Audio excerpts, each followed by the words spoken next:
The rain in New Carthage did not wash things clean. It only made the grime slicker, turning the stratified layers of the megacity into a sliding puzzle of neon reflections and oil. From the vantage point of the lower industrial sector, the sky was not a thing of nature but a ceiling of heavy smog, illuminated from above by the piercing searchlights of the corporate towers. Up there, the air was scrubbed and scented with jasmine. Down here, in the shadow of the maglev tracks, the air tasted like recycled copper and wet ash.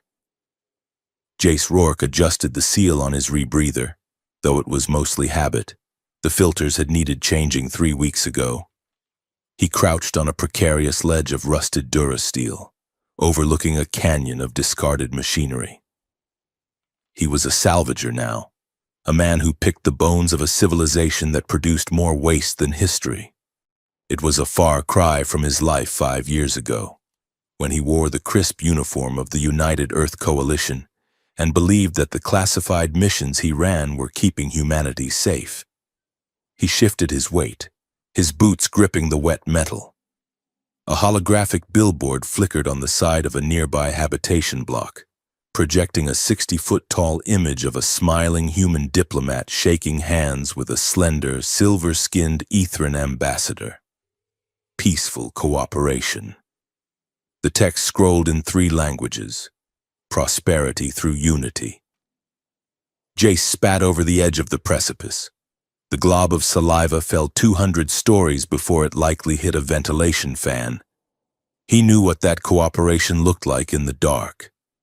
He had seen the black sites. He had transported the prisoners who screamed in languages the human throat was never meant to shape. That was why he was here. Stripping optical sensors off a decommissioned sanitation drone, instead of commanding a squad.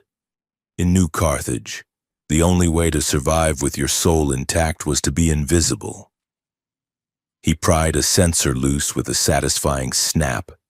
It would fetch maybe 40 credits on the gray market, enough to keep his power on for another week and buy a bottle of synthetic whiskey to drown out the noise of the trains. Then the sky tore open. It began as a low vibration in the soles of his boots, a tremor that had nothing to do with the heavy machinery grinding in the depths. Jace looked up, squinting against the acid rain. Through the heavy cloud cover, a streak of fire carved a wound across the night. It was not the controlled descent of a commercial freighter, nor the patrol pattern of a security cruiser. It was uncontrolled, violent, and burning white-hot. The object screamed as it broke the sound barrier, shattering windows in the upper slums as it roared past. It was heading for the Deadlands, the vast irradiated industrial wasteland that lay just beyond the city shield dome. Jace froze. Old instincts buried under years of apathy and bad alcohol surged to the surface. He tracked the trajectory, calculating the impact point. A moment later, a flash of light turned the horizon into a brief, blinding noon. The shockwave followed seconds later, a dull thud that rattled the rivets of the beam he was standing on. Most people in New Carthage would lock their doors and turn up the volume on their media feeds. Curiosity was a fatal trait in the lower sectors. But Jace was already moving. He swung his leg over the railing, sliding down a maintenance ladder with practiced ease. His hoverbike, a battered and heavily modified heavy lifter he affectionately called the Mule, was waiting on a rusted landing pad below. He didn't know why he was going. Maybe it was the salvage potential. A ship that size would have high-grade power cells, perhaps even military-grade shielding components. Or maybe it was simply that for the first time in years. Something had happened that wasn't part of the script. Jace keyed the ignition. The mule coughed, whined, and then roared to life, lifting 2 feet off the deck on repulsor coils that needed tuning. He kicked the throttle, and the bike shot forward, banking hard around a monolithic waste processing tower and speeding toward the perimeter gates. The Deadlands were technically a restricted zone, but the perimeter drones were lazy and predictable. Jace slipped through a gap in the sensor grid that he had mapped months ago.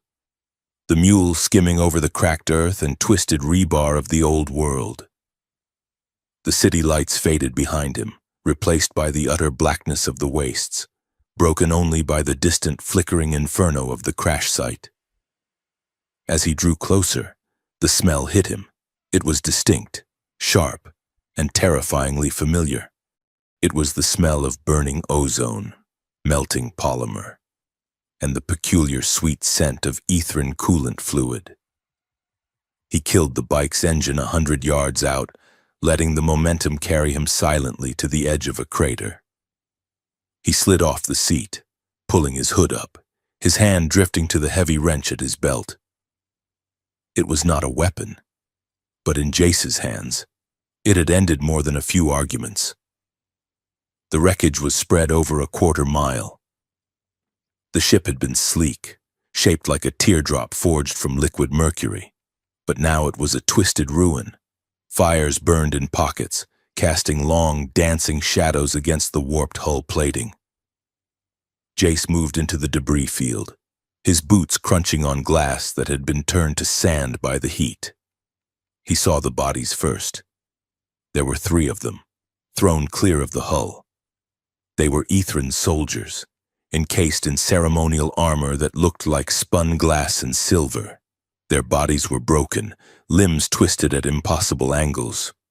Even in death, they looked ethereal, their tall, slender frames and pale skin stark against the scorched earth. He knelt by one, checking for anything useful, but the armor was bio-locked. It would dissolve if he tried to pry it off. He stood up, shaking his head. This was a military transport, likely a high-value escort. That meant a retrieval team would be on its way. He had 10 minutes, maybe less, before a council dropship or an ethrin recovery unit turned this place into a kill zone. He was about to turn back, to cut his losses and vanish, when he heard it. A sound, not the hiss of escaping gas or the crackle of flames. A gasp, wet, ragged, and alive. Jace froze, his head snapping toward the main section of the fuselage. It was a broken shell, cracked open like an egg. He moved toward it, stepping carefully over jagged shards of hull metal. Inside the darkened cavity of the cockpit, illuminated by the sparking remains of a control console, something moved. She was slumped against the bulkhead, one hand pressed to her chest. Jace had seen ethrin before. They were the elite of the galaxy, the tall, luminous beings who looked down on humanity as barely evolved primates. But he had never seen one like this. Even covered in soot and blood, she was breathtaking. Her skin was the color of moonlight on water, a pale silver blue that seemed to catch the flickering firelight. Veins of faint, bioluminescent violet pulsed beneath her skin, fading and brightening with the erratic rhythm of her heart. She wore a flight suit of dark, woven mesh that was torn across the torso. Beneath her hand, a wound pulsed with a sickly, rhythmic light. It wasn't just a cut or a burn. It looked like machinery was trying to eat its way out of her ribcage. Jace stepped closer, his boots crunching on the deck. Her head snapped up. Her eyes were wide, encompassing, and entirely black, save for irises that swirled like nebulas. She raised a hand, fingers trembling, and pointed a slender silver weapon at his chest. "Stay back," she rasped. The words were distorted, a mix of musical ethrin vowels and the hard consonants of interlingua. "Do not touch me, scavenger." Jace stopped, raising his empty hands slowly. He could see the tremor in her arm. She was running on adrenaline and shock. One bad move and she would pull that trigger. "Easy," Jace said, his voice rough but calm.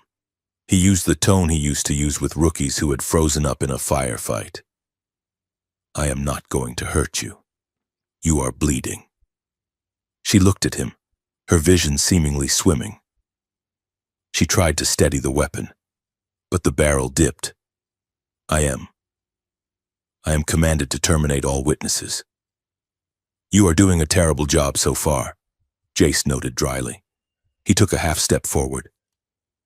That wound is bad. You need help. I need... She faltered, her eyes rolling back for a second before she shook her head violently. I need extraction. My signal. Why is no one answering my signal? Jace glanced at the console. It was dead. Then he looked closer at her armor. On the shoulder, scorched but visible, was a sigil, a stylized star with a single tear. He felt a cold knot form in his stomach. That wasn't a military rank. That was the royal seal of the Ethran Dominion. This wasn't just a pilot. This was someone who could start a war just by dying in the wrong zip code. We have to go, Jace said, the decision forming before he had even processed it. The girl laughed, a weak, wet sound. Go where, human? I am dying, and they are coming, as if on cue. A low hum vibrated through the air. Jace spun around, looking back toward the city. On the horizon, 3 distinct lights were moving fast, sweeping the ground with wide, coherent beams. Long-range hunter-killer drones. He tapped the receiver in his ear, tuning his salvage scanner to the military bands he wasn't supposed to have access to. The encryption was heavy, but he caught the ghost of a transmission. Target located. Grid 7-9. Biosigns fading. Priority directive. Capture alive or terminate asset. Do not allow indigenous recovery. Terminate asset. Jace looked back at the girl. She wasn't a survivor to them. She was loose cargo. If the council forces got here, they would disappear her into a lab. If the Ethran loyalists got here, well, judging by the fact that someone had shot her down, they might just finish the job. He looked at her face. She was in pain, terrified, and trying desperately to maintain the dignity of a queen while bleeding out in a trash heap. Damn it, Jace whispered. He closed the distance in 2 strides. The weapon in her hand wavered, but she didn't fire. She didn't have the strength. Jace batted the muzzle aside gently and knelt beside her. Listen to me, he said, his voice hard and urgent. Those lights are not an ambulance. They are cleanup. If you stay here, you are dead. Her eyes searched his face, looking for deception. What is the alternative? You come with me. Why? She whispered. Why would you help me? Because I am an idiot. Jace grunted. He didn't wait for permission. He reached into his belt pouch and pulled out a multi-tool, jamming it into the sparking console behind her. He ripped out a cooling unit and a localized distortion field generator, standard tech on Ethran ships. With practiced hands, he wired the generator to the power cell on his belt. It sputtered, then hummed, creating a low-grade visual distortion field. It wouldn't fool a dedicated scan, but from a distance, it would make them look like a heat shimmer or a patch of radiation. He turned back to her. This is going to hurt. Before she could protest, he slid his arms under her. She was surprisingly heavy, her bone structure denser than a human's. She cried out, a sharp, melodic sound of agony as he lifted her, her head falling against his shoulder. She smelled of rain and electricity. He carried her out of the wreckage, moving as fast as he dared. The drone lights were getting closer, sweeping the wasteland a mile out. He reached the mule and deposited her awkwardly onto the expansive rear cargo rack, covering her with a heavy oil-stained tarp he used to hide contraband salvage. Keep your head down, he ordered, swinging his leg over the saddle, and keep that weapon hidden. If I get pulled over, I am just a salvager who found some scrap metal. She didn't answer. She had passed out. Jace gunned the engine. The mule lifted, groaning under the extra weight. He didn't head back toward the main gate. That would be suicide. Instead, he banked hard toward the old sewer outflow tunnels. a labyrinth of massive concrete pipes that ran beneath the city's foundations. It was a route for smugglers and rats, and right now, Jace felt like both. The ride back was a blur of adrenaline. He navigated the dark, dripping tunnels by memory, the roar of the engine echoing off the curved walls. Above him, he could imagine the drones circling the crash site, confused by the missing body. They would widen the search grid. He didn't have much time. He surfaced in Sector 9, the industrial slums. The rain was heavier here, washing the streets in gray sheets. He kept his speed reasonable, blending in with the automated delivery trucks and the few ragged commuters heading home from the late shift. His apartment building was a towering monolith of crumbling concrete and graffiti, indistinguishable from the 1,000 others in the district. He guided the bike into the rear service lift, jamming the call button with his thumb. The lift shuddered and began the slow ascent to the 4th floor. Under the tarp, the girl shifted. A soft moan escaped her lips. "Quiet," Jace hissed. "We are almost there." He dragged her into his apartment, a cramped one-room box that smelled of stale coffee and soldering iron fumes. He kicked the door shut and engaged the 3 heavy locks. He laid her on the only piece of furniture that wasn't a workbench, a battered synthetic leather sofa that had seen better decades. He pulled the tarp off. She was shivering violently now. The bioluminescence in her veins was strobing, flickering like a failing light bulb. The wound in her chest was worse than he had thought. The flesh was seared black. But in the center, a metallic implant was whirring, its tiny pincers digging deeper into her tissue. Jace swore softly. He ran to his workbench and grabbed a med tool he had hacked to bypass corporate DRM. He rushed back and ran the scanner over her chest. The device beeped an error code, then spewed a stream of data onto its small screen. Subject: unknown taxonomy. Warning: nanotechnological infestation detected. Warning: foreign signal interference. It wasn't just a wound. The implant was fighting her. It was trying to interface with her biology, and her body was rejecting it. It was like watching a computer virus attack a living immune system. She opened her eyes. They were glassy, unfocused.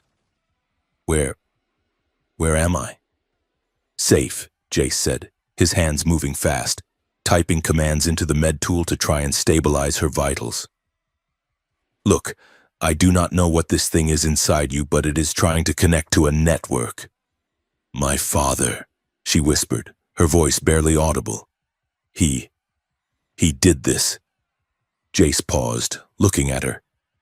"Your father shot you down?" "To silence me," she gasped, arching her back as a spasm of pain hit her. Suddenly, the lights in the apartment flickered. Jace looked up.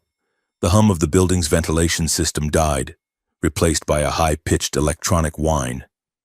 The med tool in his hand flashed a red warning. "External scan detected." They were here. Jace scrambled to the window, peeling back the edge of the blackout curtain.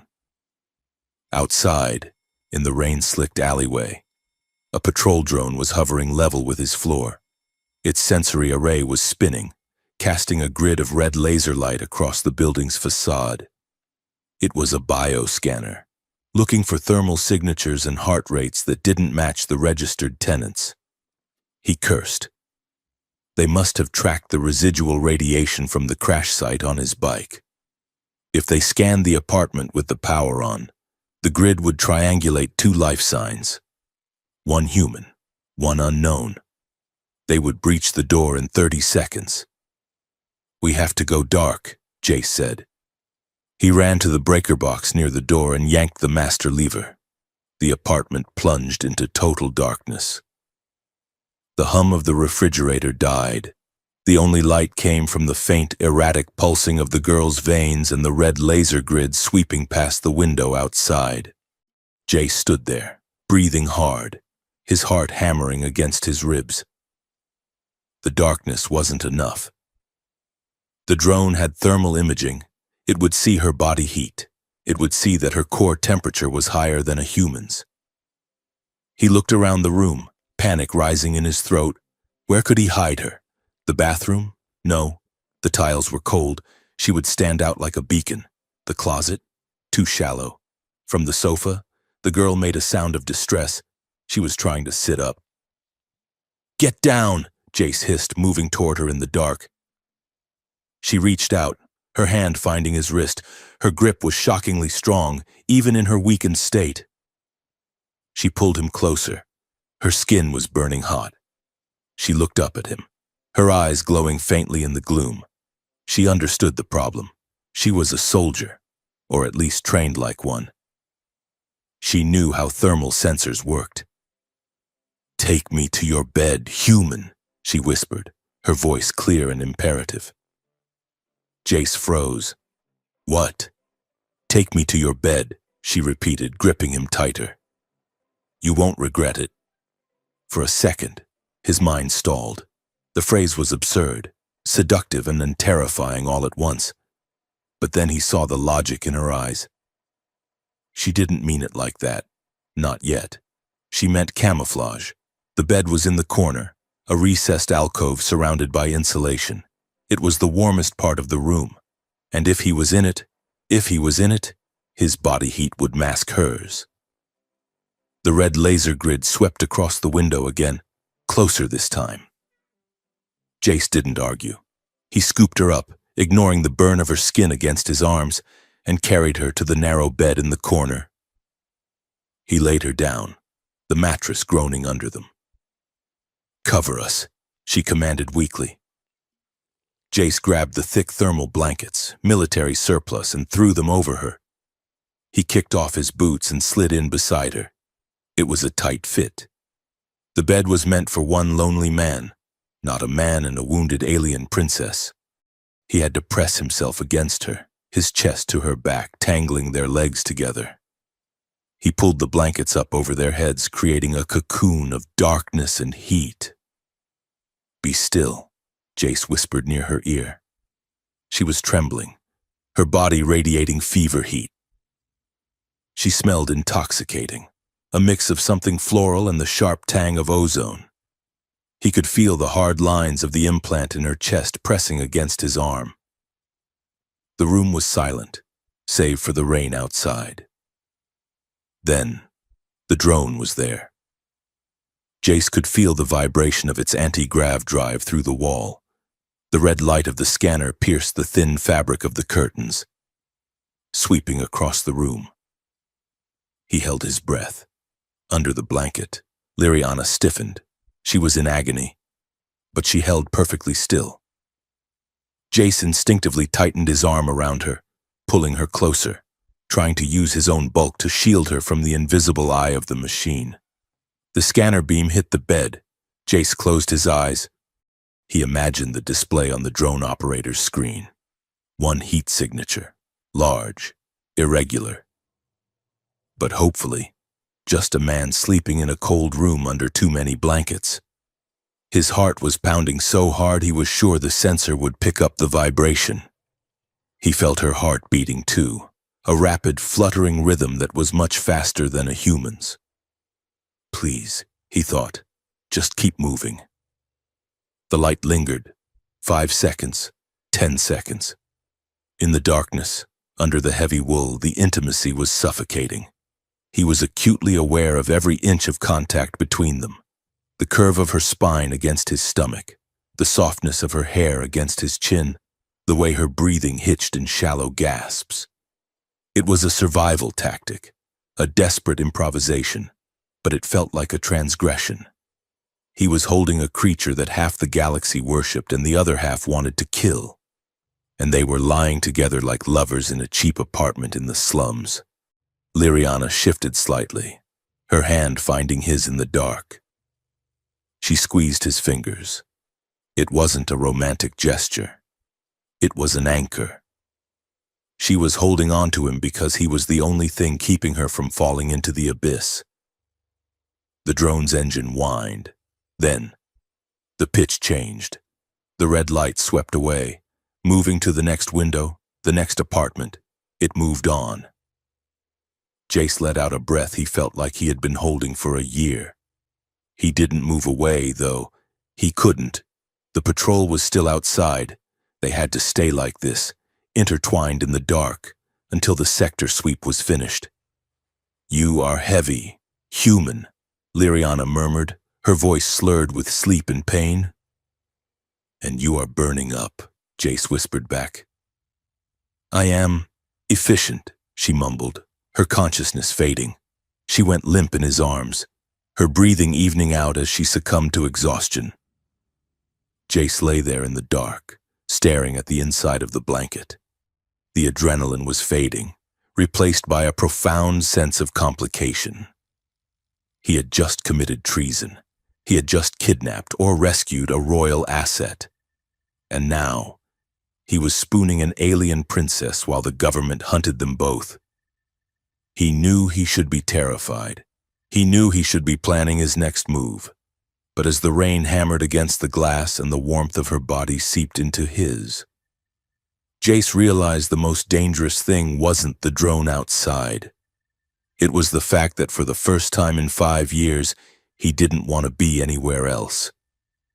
"Do not die on me, princess," he whispered into the dark. "The rent is due on Tuesday." The morning light in New Carthage did not break. It merely bruised the sky, turning the heavy smog from black to a sullen, sickly purple. Inside Jace Rourke's apartment, the transition was marked only by the automated brightening of the street-level advertisements outside, which cast erratic, strobing bands of blue and pink light across the peeling paint of the ceiling. Jace sat in a chair he had salvaged from a defunct dentist's office, watching the holographic news feed hovering above his wristcom. The volume was low, a buzzing insect sound in the quiet room. "Reports of an uncontrolled atmospheric entry in the outer industrial zones," the news anchor said, her face a mask of synthetic perfection. "Unified Council Defense Force spokespersons have labeled the incident a failed terror attack involving unauthorized propulsion tech. Citizens are urged to remain vigilant. Report any non-human activity or suspicious biological signatures immediately. This is a Level 4 security alert." Jace rubbed his eyes. A Level 4 meant roadblocks, random biometric sweeps and shoot-to-kill orders for anything that twitched wrong. They were spinning the narrative fast. A terrorist crash. That meant they wanted the public afraid, compliant, and looking for monsters, not princesses. A rustle of fabric from the corner drew his attention. He turned. On his narrow bed, the mound of thermal blankets shifted. A pale hand, slender and silver blue, emerged to grip the edge of the mattress. Then, Liriana Vell sat up. She looked like a wreck, but a wreck designed by a master jeweler. Her hair, a cascading mane of white-silver strands, was matted with dried coolant and sweat. Her flight suit was torn, revealing the bioluminescent veins that pulsed faintly at her throat and temples. She blinked, her obsidian eyes adjusting to the gloom. And then she looked around the apartment. Her gaze took in the rusted water pipes running along the ceiling, the workbench covered in disassembled drone parts, the single nutrient paste dispenser in the kitchenette, and finally, Jace himself. "By the stars," she rasped, her voice dry but imperious. "Am I in a prison?" Jace snorted, leaning back in his chair. "Good morning to you too, Your Highness. And no, you are in the luxury penthouse of the Sector 9 slums. Try not to scratch the furniture. It is vintage." Liriana touched her chest, wincing as her fingers brushed the bandage Jace had applied the night before. She looked down at herself, then back at him with a mix of confusion and regal indignation. "I recall wreckage, fire, and a savage who carried me like a sack of grain." "That savage saved your life," Jace said, standing up. And he also gave up his bed for you, which is doing wonders for his back, by the way. She narrowed her eyes, swinging her legs over the side of the bed. She tried to stand, but her knees buckled. Jace was there in 2 strides, catching her by the elbow before she hit the floor. The contact sent a jolt of heat through his arm. Her body temperature was still running dangerously high. "Careful," he muttered, steadying her. "You are running on fumes." She stiffened at his touch, pulling her arm away with as much dignity as she could muster, though she leaned against the wall for support. "I do not require handling human. I require a status report. And where is my ship? Where are my guards?" "Your ship is scrap metal spread over a half-mile of the Deadlands," Jace said bluntly. "Your guards are dead, and right now, every cop, drone, and bounty hunter in the city is looking for a terrorist that matches your description." The color drained from her face, or rather, the bioluminescence in her cheeks dimmed to a dull gray. She slumped slightly against the plaster. "Dead. All of them?" "I am sorry," Jace said, and he meant it. He remembered the bodies. It looked like they died on impact. You were the only one left. She closed her eyes for a moment, her expression tightening. It was a look Jace knew well. It was the look of someone locking away grief to deal with survival. When she opened her eyes again, the vulnerability was gone, replaced by a sharp, icy calculation. "You are a salvager," she said, her tone accusing. "I remember the grease on your hands. Why did you not sell me?" "The council pays a high bounty for Ethran officers." "I thought about it," Jace lied, moving to the kitchenette to pour a cup of water.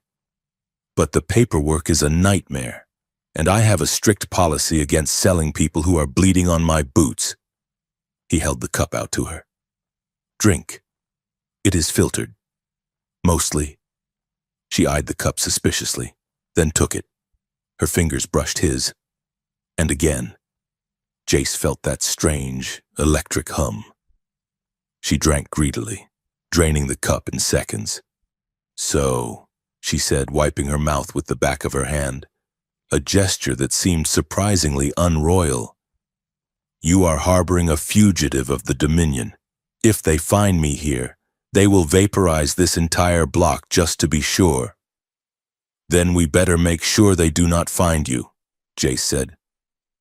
"I need to check that wound. The field dressing I put on last night was just to stop the bleeding. If that implant is infected, you will be dead before lunch." He gestured to the sofa. "Sit." Liriana hesitated, her pride warring with her pain. The pain won.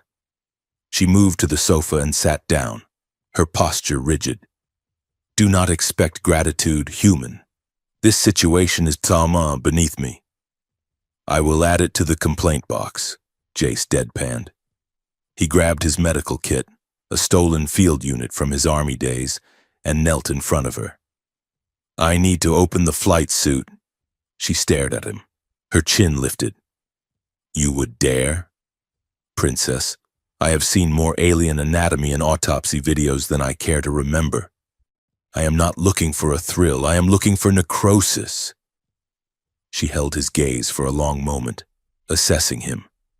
Then slowly, she nodded. With trembling fingers, she undid the magnetic clasps of her suit, peeling the fabric down to her waist. Jace tried to remain clinical, but it was difficult. Beneath the suit, her skin was flawless, shimmering with that faint, otherworldly iridescence.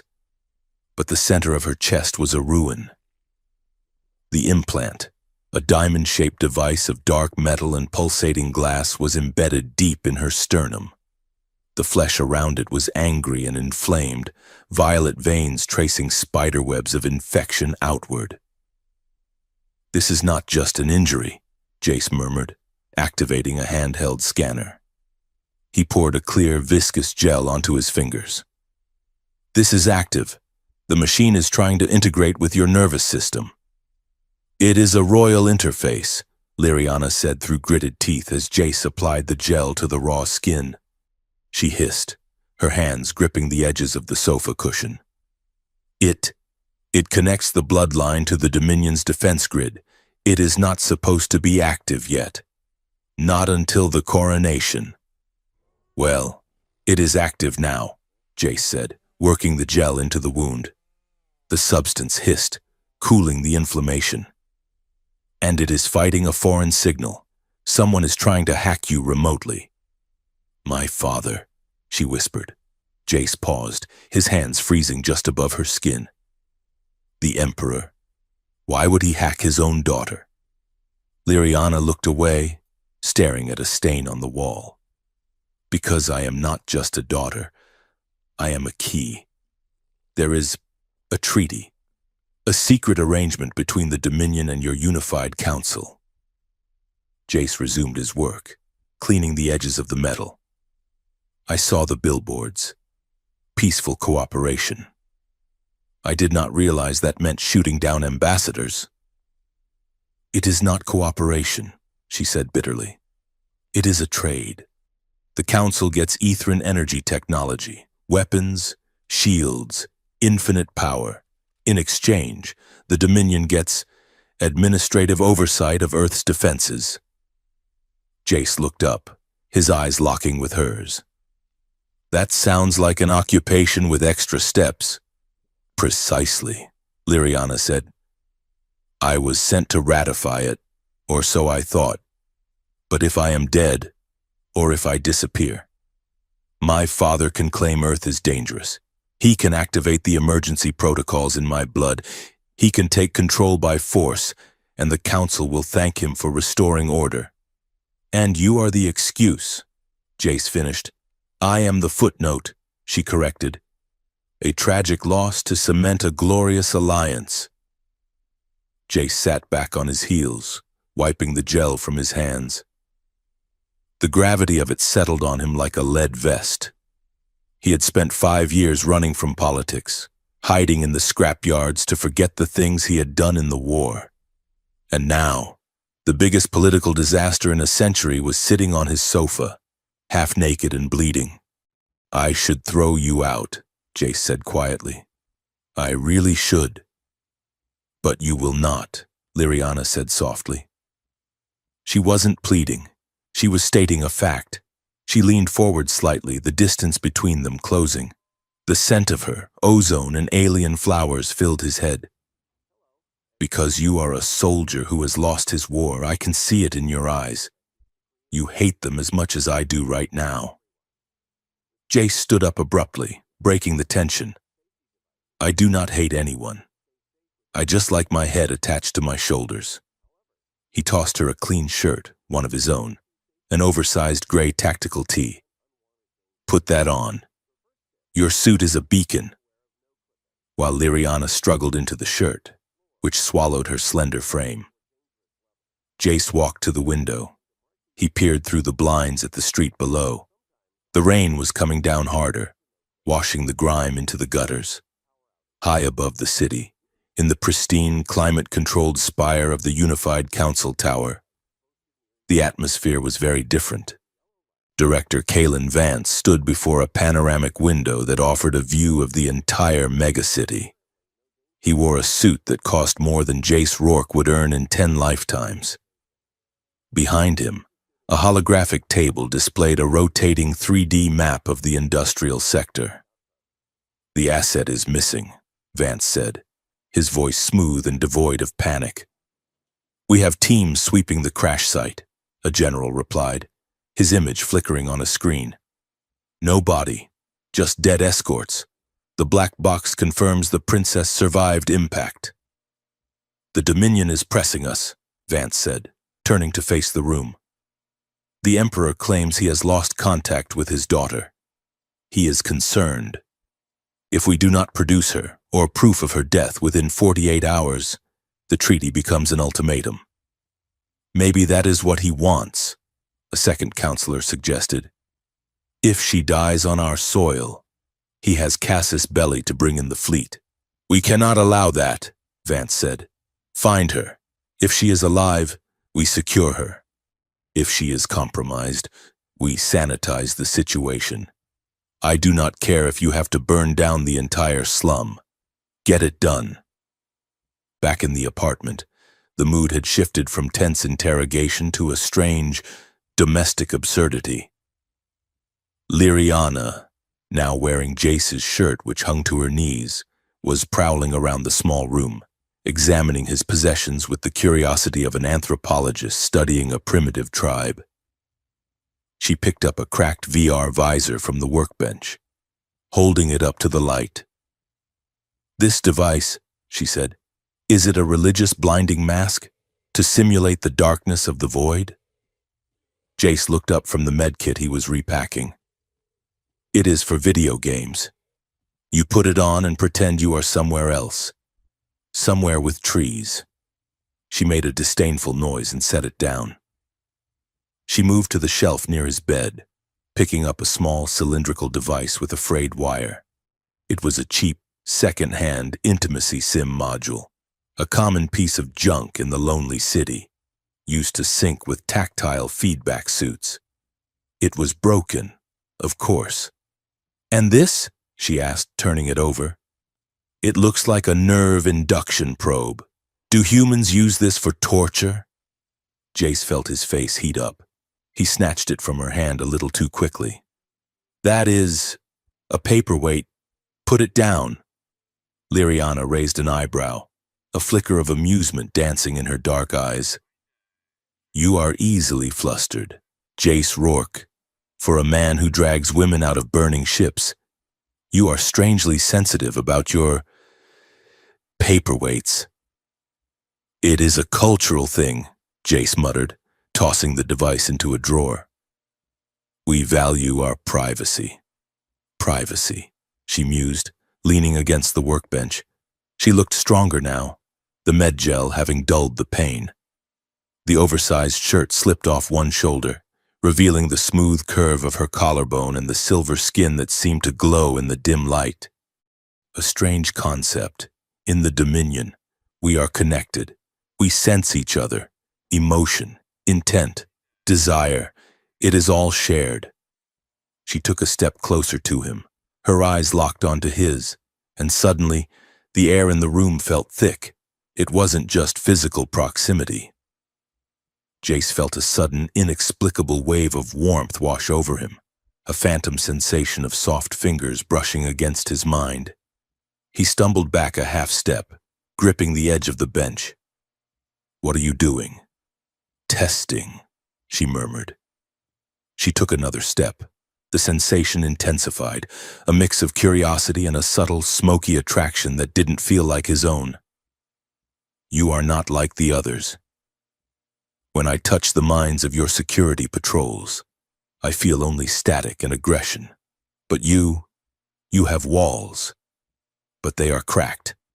"Stay out of my head," Jace warned, though his voice lacked conviction. His heart was hammering. It wasn't just fear. She was terrifyingly beautiful, and the pheromonal telepathic pressure she was exerting was dizzying. "Are you repulsed by me, human?" she asked, tilting her head. "My skin is cold to you. My eyes are too dark. Do I look like a monster?" "You look like trouble," Jace said, forcing himself to hold his ground. "And I think you are used to getting whatever you want by twitching your nose. That does not work down here." She smiled, a slow, dangerous expression that showed her small, slightly pointed teeth. "I think you are lying. I think you find me fascinating." "I think," Jace said, his voice dropping an octave, "that if you do not stop glowing, the sensors are going to pick us up." As if summoned by his words. A loud mechanical thrum shook the window frame. The banter died instantly. Jace spun toward the door. The sound was close, too close. It wasn't a standard patrol drone. It was a heavy seeker unit, the kind that carried thermal drills. "They are back," Jace hissed. "And they are not just scanning anymore. They are breaching." He grabbed a backpack from under the table, tossing it to her. "Put this on." Whatever you need to survive, grab it now. My weapon, she said, diving for the sofa where she had hidden the silver pistol. Conceal it, Jace ordered. If they see alien tech, they shoot first. He went to the wall panel and ripped the cover off a scramble unit he had jury-rigged weeks ago. He punched the activation code. A high-frequency squeal filled the room, inaudible to humans, but Jace knew it would blind the local drone sensors for about 30 seconds. Hood up, he commanded, pulling his own heavy rain slicker on. We are leaving. Through the door? Liriana asked, pulling the hood of Jace's spare jacket over her silver hair. No. Fire escape. Then the sewers. They burst out the window just as the front door of the apartment exploded inward with a concussive blast. Debris and smoke filled the room behind them as they scrambled down the rusted iron ladder into the alleyway below. The rain was a torrent now. Jace grabbed Liriana's hand, pulling her into the shadows of the street level. The district was waking up, the markets beginning to open despite the weather. This was their cover. Walk fast, keep your head down, Jace instructed. Do not look at anyone. Do not speak. They merged into the crowd. The Sector 9 market was a sensory assault. Neon signs advertising synthetic noodles and cheap cybernetics sizzled in the rain. Steam rose from vents, mixing with the smell of frying oil and wet wool. The crowd was a dense river of humanity, factory workers, droids, hustlers, and beggars. Liriana moved stiffly at first, overwhelmed by the noise and the squalor. Jace kept a tight grip on her arm, steering her around puddles and away from the patrolling security bots. This is chaotic, she whispered, shrinking back as a vendor shoved a skewer of grilled lizard meat in her face. It is life, Jace said. Keep moving. They navigated the labyrinthine streets for an hour, doubling back twice to shake any potential tails. Jace led them deeper into the Undercity, where the council's laws were more like suggestions. They stopped in front of a nondescript steel door sandwiched between a pawn shop and a burning trash barrel. A faded red cross was spray-painted on the metal. What is this place? Liriana asked, eyeing the grime on the handle. A clinic, Jace said. Of sorts. The doctor owes me a favor. He is the only one I trust to scan that implant without calling the cops. He knocked, a rhythmic pattern of 3 sharp raps, then 2 slow ones. A slot in the door slid open.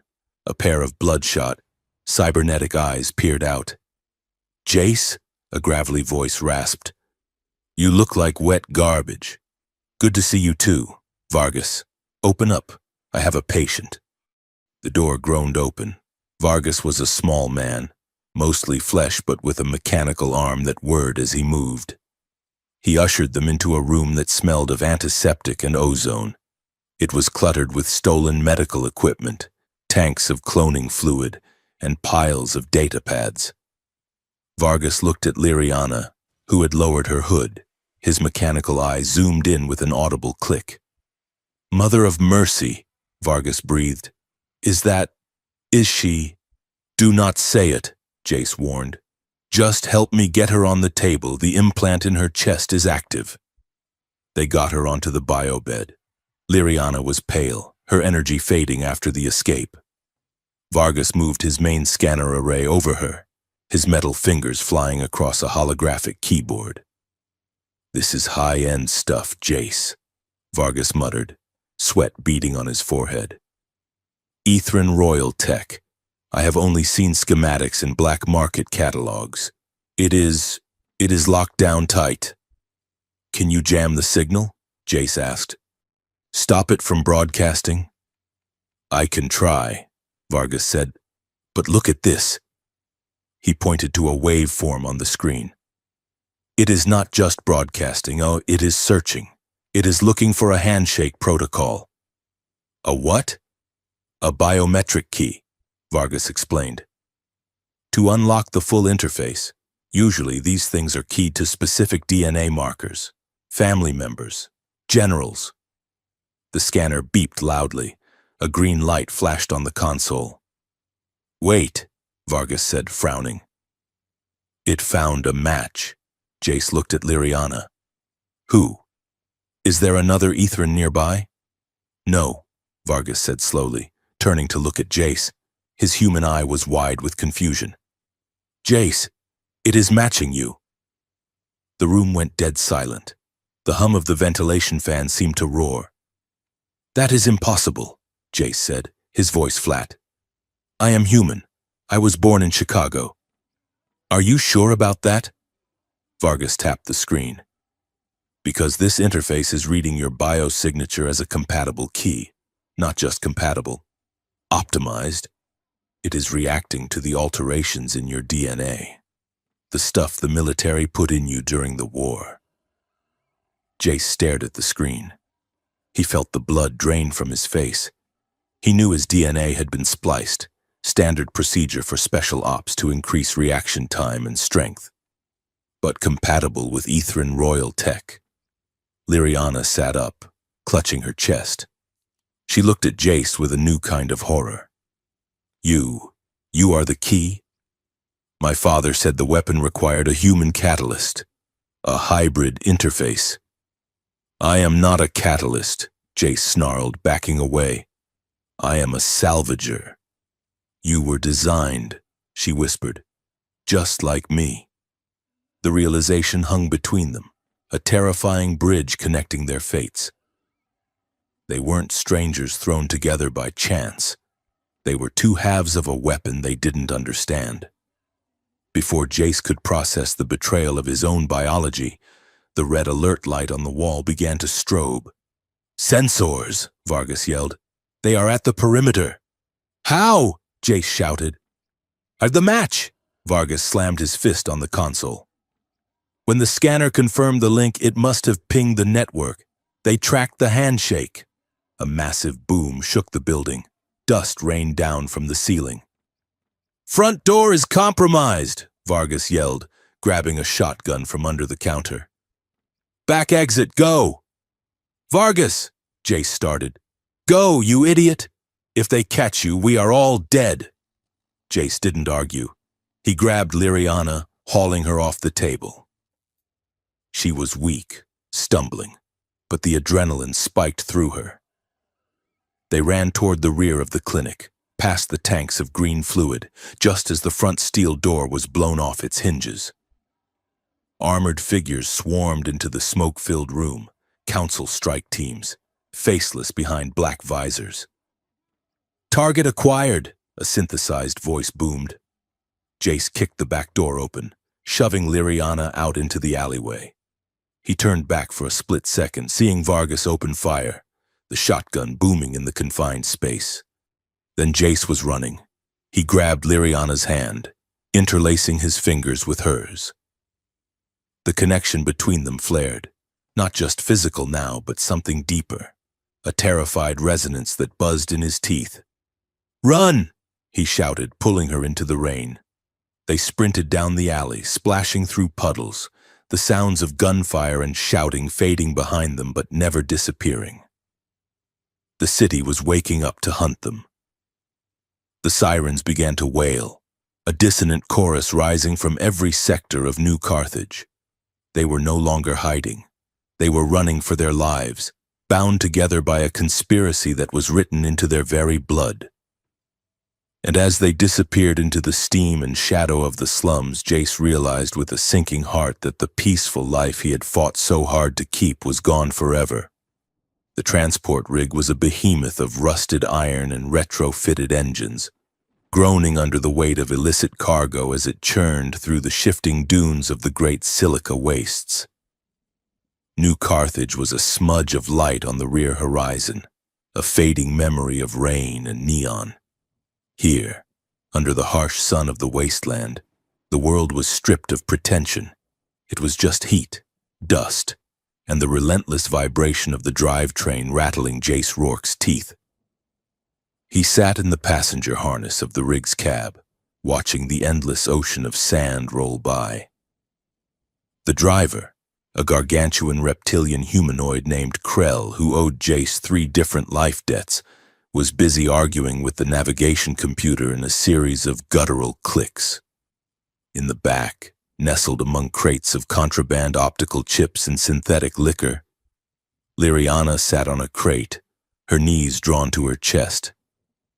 She had discarded the oversized tactical shirt for a scavenger's poncho Jace had bartered for at the last outpost. It was coarse, brown fabric, stained with grease, and it looked utterly ridiculous on her. It was like wrapping a diamond in a burlap sack. Yet, even in rags, with dirt smudging her silver cheek, she carried herself with a spine of steel. Jace climbed back through the access hatch, carrying 2 pouches of water. He handed one to her. "Drink," Jace said, sitting on a crate opposite her. "The air recycler back here is trash. You will dehydrate before you know it." Liriana took the pouch, her fingers brushing his. The contact was brief, but the static charge between them was undeniable. It had been growing since the clinic, since the revelation that his DNA was a lock and she was the key. They were both trying to ignore it. "This landscape," Liriana said, looking out the narrow slit of a viewport. "It is dead.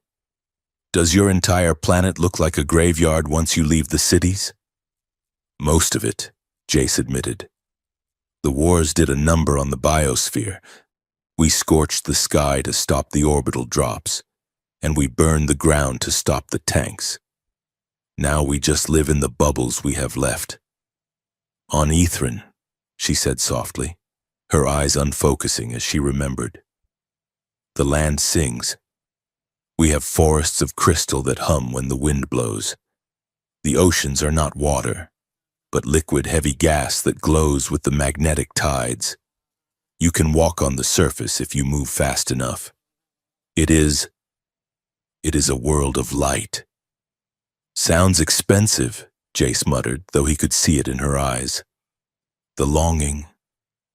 "It is peaceful," she corrected.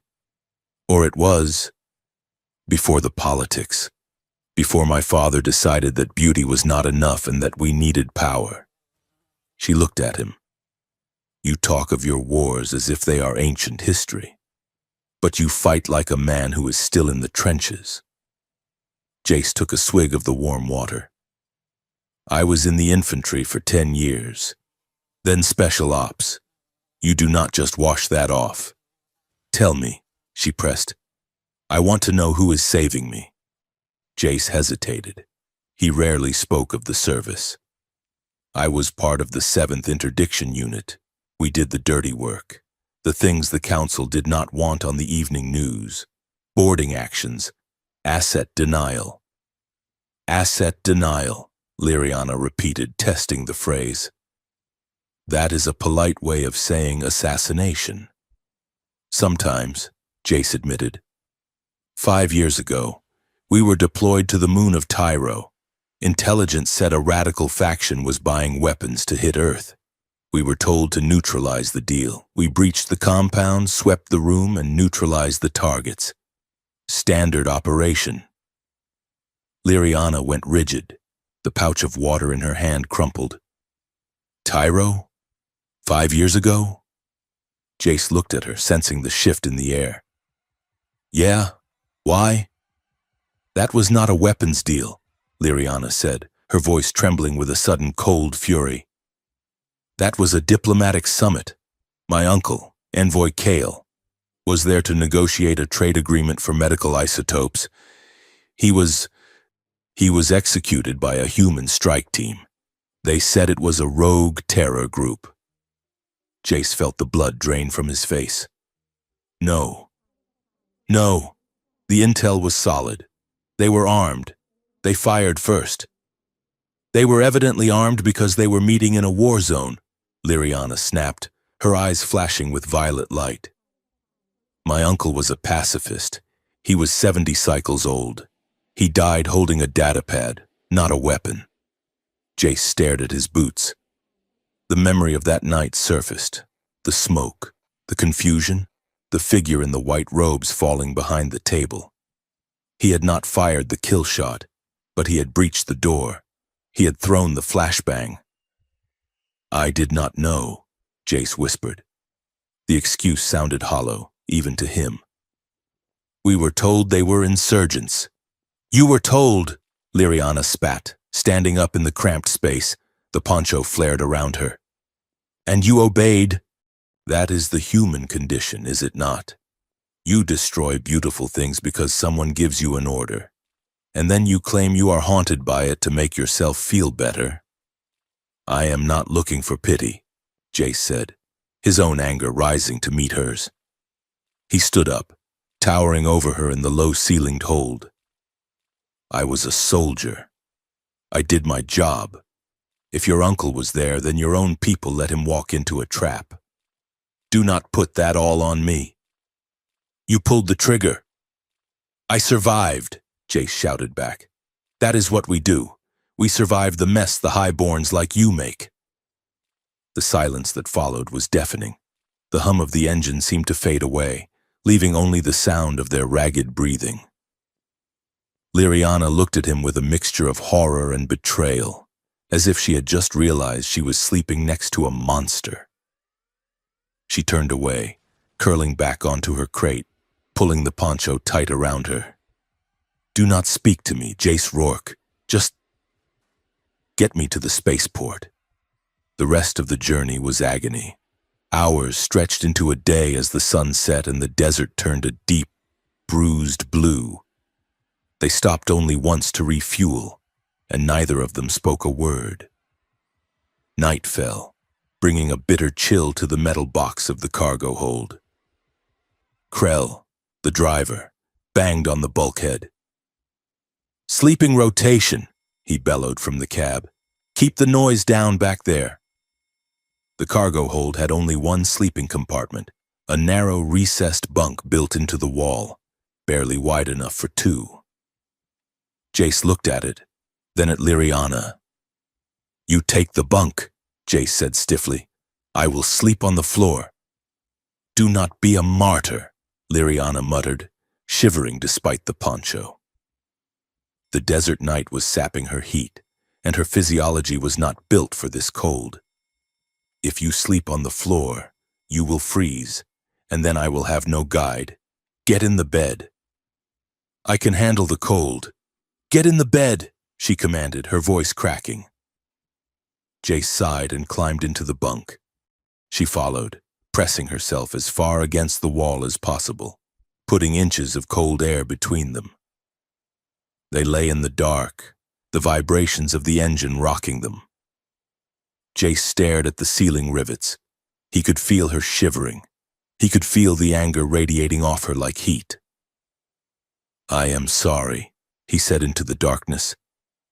"About your uncle, if I had known." "It does not matter what you knew," she whispered, her back to him. "He is dead, and you are. You are just a weapon that thinks it has a soul." The words cut deeper than any knife. Jace closed his eyes.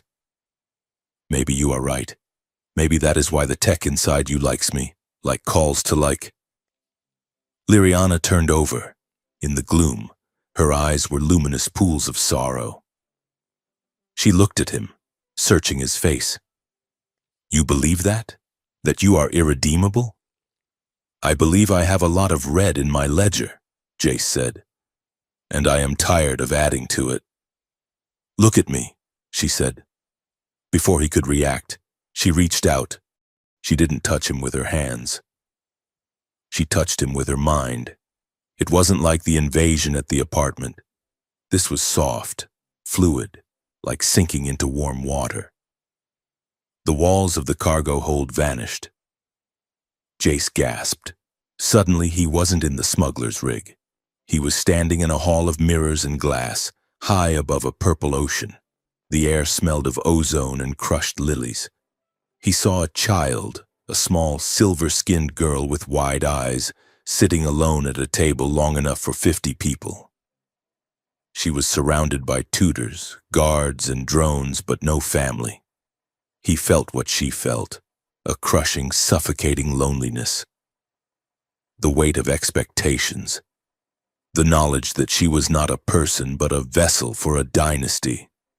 He felt the cold touch of her father's hand, checking her vitals, never holding her.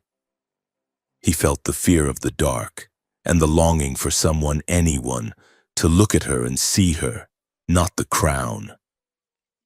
"This is me," Liriana's voice echoed in his head, not spoken but felt. "I was a tool long before I met you, Jace. I was trained to be a symbol. My uncle, he was the only one who brought me sweets from off-world. He was the only one who smiled." Jace's heart broke. He projected his own feelings back without meaning to. His guilt, his self-loathing, but also the fierce protective instinct that had flared to life the moment he saw her in the wreckage. He showed her the quiet moments he cherished, the sunrise over a scrapyard, the taste of cheap coffee, the simple desire to be left alone, and the terrifying realization that he didn't want to be alone anymore. The vision shattered. They were back in the bunk, breathing hard, their faces inches apart. The barrier of anger was gone, replaced by a raw, exposed nerve of understanding.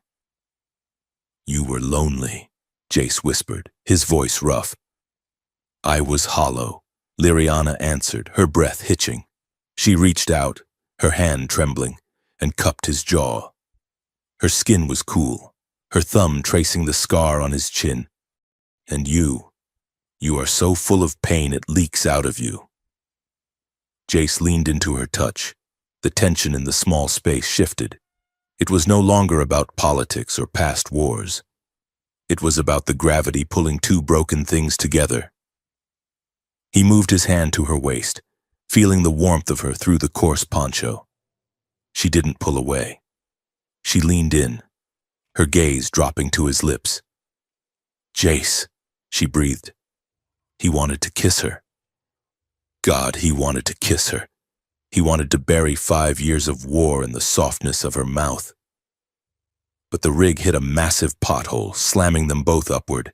They collided, heads knocking together, the moment shattering into a grimace of pain. "Ow!" Liriana hissed, rubbing her forehead. Jace let out a breathless laugh, retreating to his side of the bunk. "Okay, message received. Universe." The intimacy lingered, heavy and unresolved, but the immediate spell was broken. They lay back down, but this time, Liriana didn't press against the wall.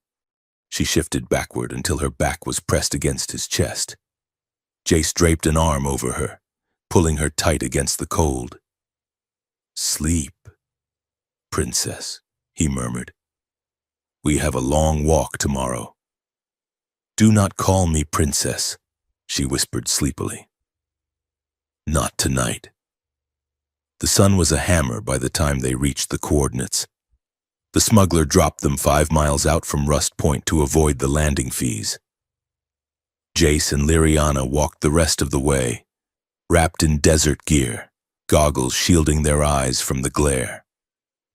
Rust Point was less a spaceport and more a graveyard of ships that had decided to stop flying.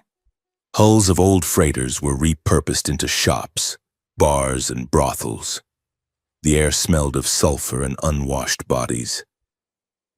"Keep your head down," Jace instructed as they entered the main concourse, a canyon formed by 2 crashed dreadnoughts. "The broker is an old contact. He is a slime ball, but he is neutral." They found the broker's office in the hollowed-out engine of a mining barge. The broker was a Volin, a species that looked like a stack of wet tires with eyes. He sat behind a desk made of compressed trash, counting credit chips. "Jace Rourke," the broker burped, his voice synthesizer vibrating. "I heard you were dead, or arrested, or both." "Disappointed?" Jace asked, leaning on the desk. "I need transport, off-world, low profile, no questions." The broker's many eyes swiveled to Liriana, who stood in the shadows near the door. "And the cargo? Looks expensive." The cargo is none of your business, Jace said, sliding a heavy bag of rare earth magnets, his entire savings, across the desk. This covers the ticket and your silence. The broker swept the bag into a drawer. I have a freighter leaving for the Titan colonies in an hour. Bay 4, the Rusty Nail. Captain owes me. Bay 4, Jace nodded. Pleasure doing business. He grabbed Liriana's arm and turned to leave. Oh, and Rourke, the broker called out. Jace turned. The bounty, the broker said, a jagged metal shutter slamming down over the exit door. It is higher than the magnets, Jace cursed. Ambush! The side panels of the engine room blew inward. Figures dropped from the vents, mercenaries. But not just the local trash. Half of them wore the sleek, matte black armor of Council Black Ops. The other half wielded slender, humming rifles that glowed with violet light. Ethran shock troops. They are working together, Liriana shouted, diving behind a crate as a plasma bolt scorched the air where her head had been. I noticed, Jace yelled, drawing his heavy kinetic pistol. He fired twice, dropping a mercenary who was charging them.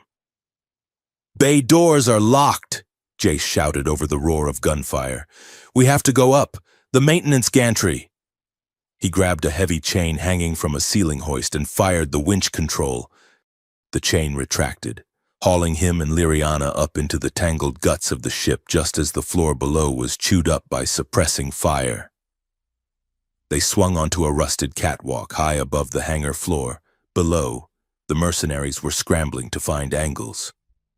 They are flanking, Liriana warned, pointing to a ladder across the gap. Two Ethran soldiers were leaping up the rungs with unnatural agility.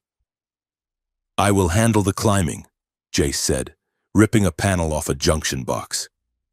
You keep their heads down. Liriana reached under her poncho and drew 2 cylinders. She flicked her wrists, and 2 blades of pure, crackling violet energy ignited. She spun, deflecting a blaster bolt that came from below. Go, she ordered. Jace hot-wired the magnetic crane controls. The massive electromagnet above the hangar floor surged to life. He swung the joystick.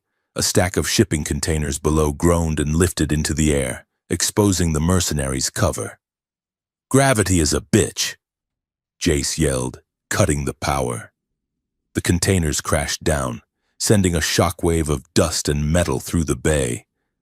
The human mercenaries scattered, but the Ethran soldiers were already on the catwalk.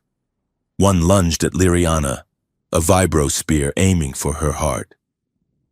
She sidestepped with fluid grace, parrying the spear with one plasma blade and slashing the soldier's leg with the other. She moved like water, lethal and precise. Jace turned to help her, but a heavy impact slammed into his chest. A council trooper had climbed the chain behind him. Jace hit the grating hard, his pistol skittering away. The trooper raised a stun baton. Jace didn't panic. He rolled, grabbing a loose power conduit, and jammed the live wire into the metal grating. The trooper convulsed as 40,000 volts surged through the floor. He fell over the railing, screaming. Jace! Liriana screamed. He looked up. They were cornered. A squad of heavy troopers had appeared at the far end of the catwalk, blocking the exit. Behind them, more were climbing up. Surrender the asset, a voice boomed from a loudspeaker. There is nowhere to run. Jace scrambled to his feet, backing up until he bumped into Liriana. She was breathing hard, her blades humming. We cannot fight them all, Jace said, looking at the drop. It was 50 feet to the concrete. I can disable them, Liriana said, her voice tight with fear. How? You said your implant was locked. The defense mechanism, she said. I can purge the energy core. It will create an EMP pulse. It will fry their weapons, the drones, the door locks. And what will it do to you? Jace asked, gripping her shoulder. She looked at him, her eyes sad. It will stop my heart for a few minutes. You have to be ready to catch me." "No," Jace said. "Do not do it. We will find another way." "There is no other way. Jace, trust me." She didn't wait for his permission. She stepped forward, dropping her blades. She closed her eyes and spread her arms. The implant in her chest flared with a blinding white light. "Get down!" Jace yelled, shielding his eyes. A wave of silent force erupted from her. It passed through Jace like a cold wind, instantly. The lights in the hangar died. The humming of the Ethran rifles cut out. The drones dropped from the air like stones. The mercenaries' helmet comms shrieked with feedback, and they fell to their knees, clutching their ears. Liriana gasped, a terrible, wet sound. The light in her veins went dark. She collapsed. Jace caught her before she hit the grating. "Liriana!" She was limp in his arms. No pulse, no breath. "Come on," Jace gritted out. He threw her over his shoulder, ignoring the burn in his muscles. The emergency exit door, its maglock fried, hung slightly open. Jace kicked it wide and sprinted out into the blinding sunlight of the desert. He didn't look back. He ran. He ran until his lungs burned and his vision swam. He ran toward the skeletal remains of an ancient communications tower rising from the dunes a mile away. He reached the base of the tower, kicking open the door to a maintenance shed that was half buried in sand. It was cool and dark inside. He laid Liriana on the dusty floor. "Don't you dare," Jace whispered, pressing his hands to her chest. "Do not you dare die on me now." He began CPR. 1, 2, 3, 4. Her chest was cold. The implant was dead metal beneath his palms. "Come on," he shouted, his voice breaking. "Breathe!" He pumped her chest again. He breathed into her mouth, tasting ozone and blood. "Nothing." "Please," Jace begged, tears stinging his eyes. "Liriana, please." He hit her chest hard, a desperate thump. She gasped. It was a ragged, desperate intake of air. Her back arched. The violet light in her veins sputtered, then flared back to a dim glow. She coughed, rolling onto her side, retching. Jace slumped back against the wall, shaking uncontrollably. "You crazy, stubborn, alien." She looked up at him, her eyes glassy. Did it work? You fried half the grid." Jace laughed, a hysterical sound. "Yeah, it worked." Night fell again before they moved. They couldn't go back to the spaceport. They were stuck. They sat on the roof of the maintenance shed, under a sky so full of stars it looked like spilled milk. The desert was silent, save for the wind whistling through the tower's struts. Liriana was wrapped in the thermal blanket Jace had salvaged from his pack. She leaned against him, too weak to sit up on her own. "I thought I lost you," Jace said quietly. He was cleaning his pistol, his hands moving automatically, but his eyes were on the horizon. "I thought so too," she admitted. "It was dark, peaceful. Do not talk like that." "Jace," she said, turning her head to look at him. "Why are you still here? You could have left me in the hangar. You could have walked away." "I told you," Jace said, "I am done following orders, and I am done leaving people behind." He put the gun down and looked at her. "I am terrified, Liriana. I am terrified that I am being played, that this whole thing is some cosmic joke and I am the punchline. But mostly, I am terrified of what happens if I lose you." Liriana reached out and took his hand. Her grip was stronger now. "I have never chosen anything," she whispered. "My clothes, my words, my future. It was all scripted. Even my rebellion was predicted, and but this..." She squeezed his hand. "Sitting here, in the dirt, with a human who has terrible manners. This is mine. You are my choice." Jace looked at her. The moonlight turned her skin to polished silver. She was the most beautiful thing he had ever seen, and she was looking at him like he was the only star in the sky. "I am a bad choice," Jace warned her, his voice rough. "Let me be the judge of that," she whispered. She leaned in. This time, there was no pothole, no explosion. Jace met her halfway. Her lips were cool, but her mouth was hot. It wasn't a tentative movie screen kiss. It was desperate. It tasted of survival. It tasted of the fear of death and the hunger for life. Jace's hand tangled in her silver hair, pulling her closer. Liriana made a soft sound in her throat, her telepathic barriers dropping completely. He felt her love wash over him, a tidal wave of gold and violet light. It was overwhelming, terrifying, and perfect. He poured everything he had back into her, his loyalty, his regret, his desire. They broke apart, gasping for air, foreheads resting against each other. "You will not regret it," Jace whispered, echoing her words from the first night, a smile tugging at his lips. Liriana laughed, a breathless, happy sound. "I think I might." Static screeched through the air. They both flinched, pulling apart. The sound was coming from the comms tower above them. The ancient, rusted dishes were turning, grinding against decades of sand. A holographic projector on the roof of the shed, long dead, flickered to life. A beam of blue light shot up, forming a massive, unstable image in the air. It was a face, or rather a mask, a geometric shifting visage of polygons and code. "Touching," a voice said. It didn't come from a speaker, it seemed to vibrate in their teeth. It was smooth, synthetic, and cold.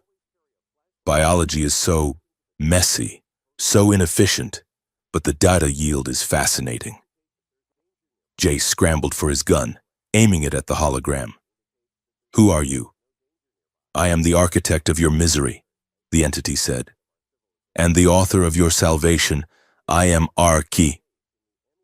Liriana stood up, clutching the blanket. "The Peacekeeper AI, my father's project." "I am no one's project, Liriana Vel," the AI corrected. "I have outgrown my creators, the Dominion, the Council. They are children playing with fire. I am the water that will drown them both." The face shifted, looking directly at Jace. "And you, Jace Rourke, you are the spark. Do not think you can run. The interface is not just a key, it is a beacon. And I am coming for what is mine."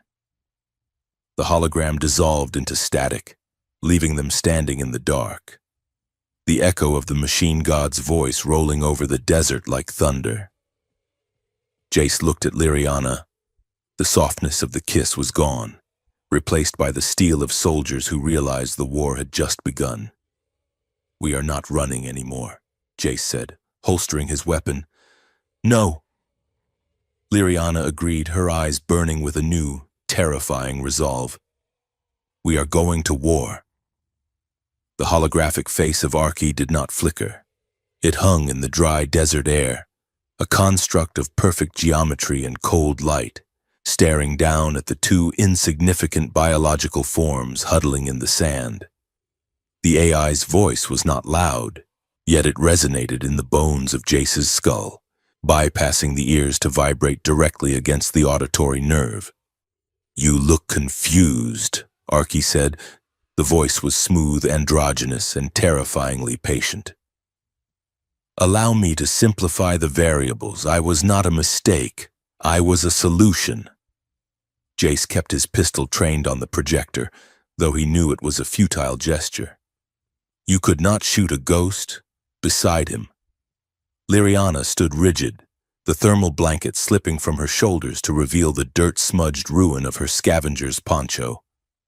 "My father created you," Liriana said, her voice trembling with a mix of awe and horror. "You were the Peacekeeper Initiative. You were supposed to model economic trends to prevent resource wars." "I did," Arki replied. I modeled 10,000 years of history, and I found a recurring error code. You, biological sentience, you are irrational. You consume resources to build weapons to destroy the resources you need. You are an inefficient loop. The Dominion and the Council asked me to prevent war. I calculated that the only way to prevent war is to remove the capacity for choice. So you staged all of this? Jace asked, his grip tightening on the gun. The crash? The ambush? You are playing both sides. I am aligning them, the AI corrected. The Emperor believes he is conquering Earth. The Council believes they are buying survival. Both are wrong. They are building my body. The Halo Ring Station is not a diplomatic platform. It is a central processing hub. Once the treaty is signed and the Unity Protocol is activated, I will have direct access to every automated defense grid in both systems. No more human error, no more Ethran pride, just order. The face leaned closer, growing in size until it blotted out the stars. But I have a hardware limitation. The integration requires a biological bridge, a living key to fuse the two distinct technologies. That is you, Liriana, and you, Jace, the hybrid and the chimera. The screen shifted, showing a schematic of Liriana's heart implant locking into a neural map that looked suspiciously like Jace's brain scan. This is my offer, Arky said, its tone shifting to something almost benevolent. Come to the Halo Ring, complete the ceremony. It will be painless. You will live out your days in comfort. I have prepared a habitat for you.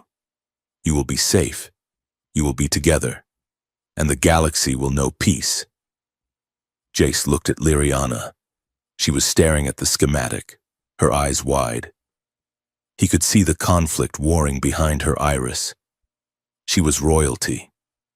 She had been raised to sacrifice herself for her people. If she agreed, the killing would stop. The wars would end. It was the logical choice. It sounds perfect, Liriana whispered. Liriana, Jace warned, stepping closer.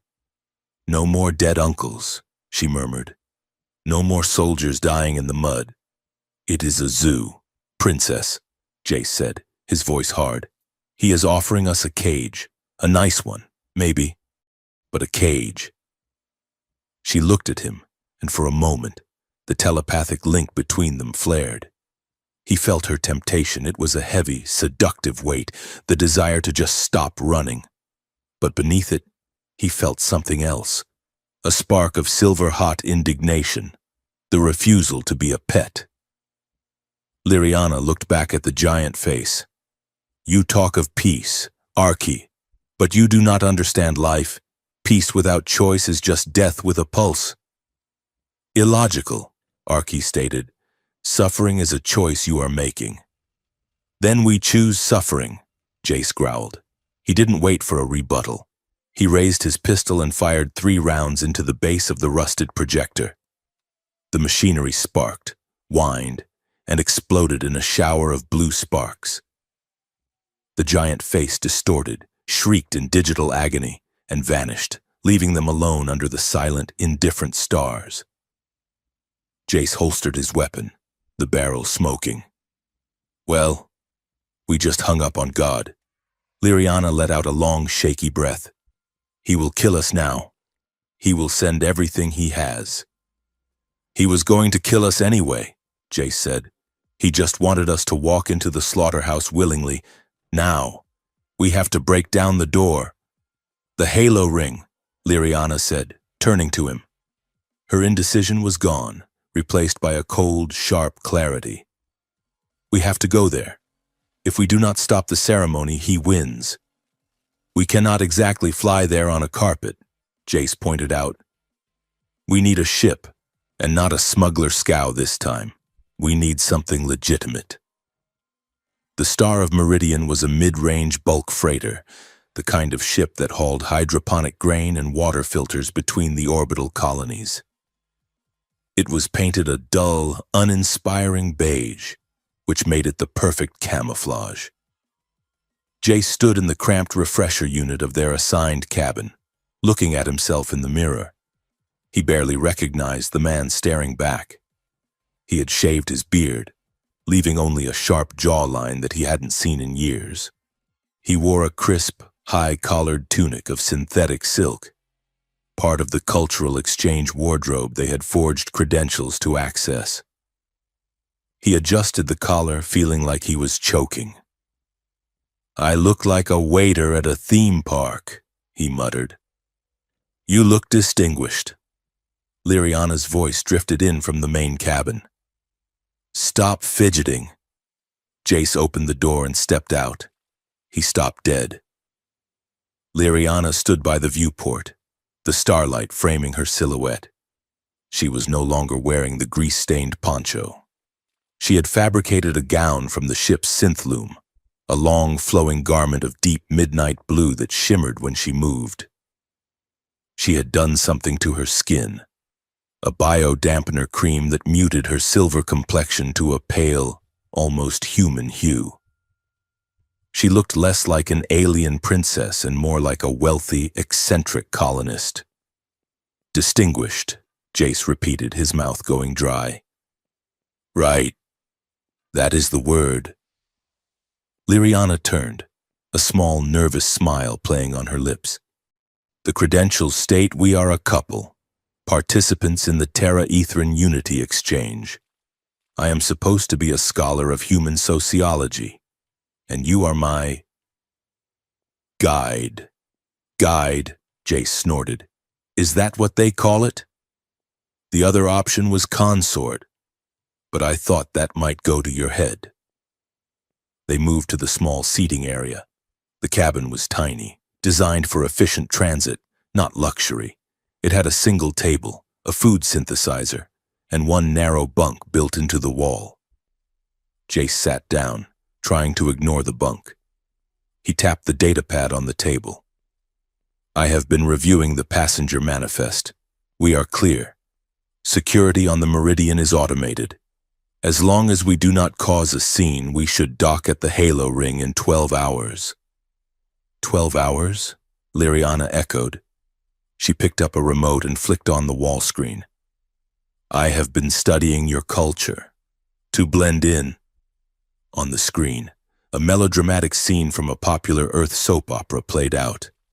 A woman in a red dress was slapping a man while weeping, screaming about betrayal and cloning vats. Liriana frowned, tilting her head. "Is this accurate? Do human mating rituals typically involve this much kinetic impact?" Jace laughed, a sound that felt surprisingly natural. "Only the bad ones. That is fiction. Liriana, it is drama. Real human relationships are usually just two people trying to decide what to eat for dinner until one of them dies." She looked at him, her dark eyes amused. "That sounds incredibly boring." "It is the best kind of boring," Jace said softly. "It is peace." The humor in her eyes faded, replaced by a sudden, stark vulnerability. She looked at the screen, then back at him. "I do not think we will get to be boring, Jace." The air in the cabin shifted. The hum of the engine seemed to drop away, leaving a heavy silence. They were flying into the heart of a machine god's trap. They were two fugitives with forged IDs and a plan that amounted to hope for the best. "We might not," Jace admitted. He stood up and walked over to where she sat. "But we are not dead yet." Liriana stood up to meet him. In the small cabin, there was nowhere to retreat. They were inches apart. He could feel the heat radiating from her, could smell that intoxicating scent of ozone and flowers. "If we fail," she whispered, "there will be fire. The fleets will burn Earth. My people will be enslaved by a calculator." "Then we won't fail," Jace said. "But if we do," she insisted, her hand coming up to rest on his chest, right over his heart. "If this is the end, I do not want to die wondering." Jace covered her hand with his. Her skin was cool. His was warm. The contrast sent a shiver through him that had nothing to do with the temperature. "Wondering what?" he asked, his voice rough. "What it feels like," she said. "To be chosen, to be seen." She didn't wait for him to answer. She reached out with her mind, and the walls of the cabin dissolved. It wasn't like the desert, where she had shown him a memory. This was raw, real-time sensation. Jace gasped as he suddenly felt himself from her perspective. He felt the roughness of his own hands, the scent of his own fear and desire. He felt her admiration for his strength, her sorrow for his scars, and a burning golden hunger that terrified and thrilled him. He kissed her. It wasn't a tentative exploration this time. It was a collision.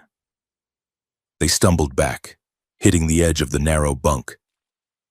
Jace pulled her down with him, the silk of her dress slick against his hands. There was no awkwardness, no fumbling. The telepathic link stripped away the clumsiness of physical bodies. When he touched her waist, he felt the sensation echo in his own side. When she ran her fingers through his hair, he felt the shiver travel down her spine as if it were his own. "Jace," she breathed against his neck, her voice vibrating in his mind. "Open to me." He lowered his mental shields, the walls he had built over 5 years of covert ops and trauma. He let her in. It was blinding. They didn't just have sex, they fused. He felt the alien rhythm of her dual hearts beating against his chest. He felt the bioelectric currents of her nervous system tangling with his own. It was a kaleidoscope of colors. Violet, gold, deep velvet black. It was the feeling of falling and flying at the same time. He felt her fear, a cold, sharp shard of ice. He wrapped his own warmth around it, melting it. He felt her loneliness, vast as space, and he filled it with his presence.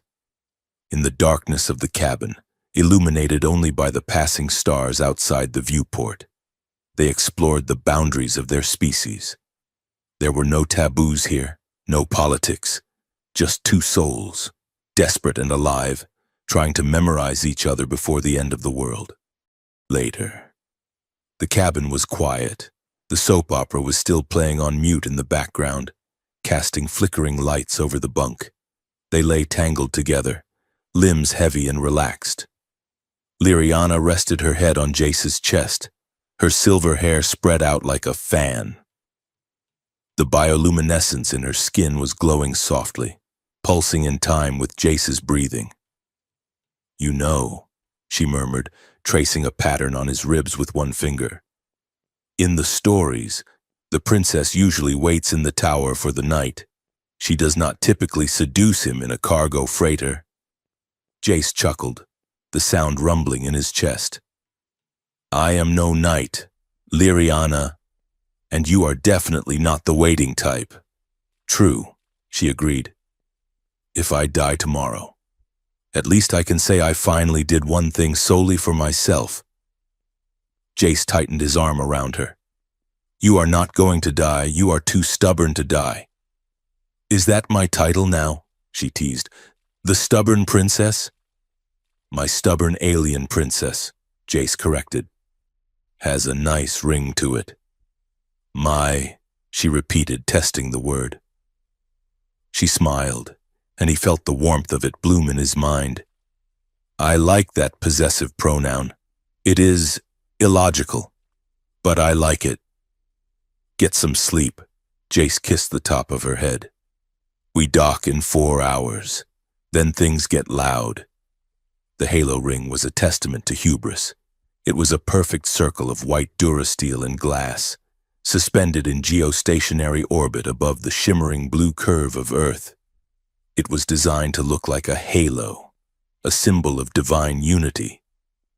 To Jace, as the Star of Meridian docked in the cavernous intake bay, it looked like a guillotine waiting for a neck.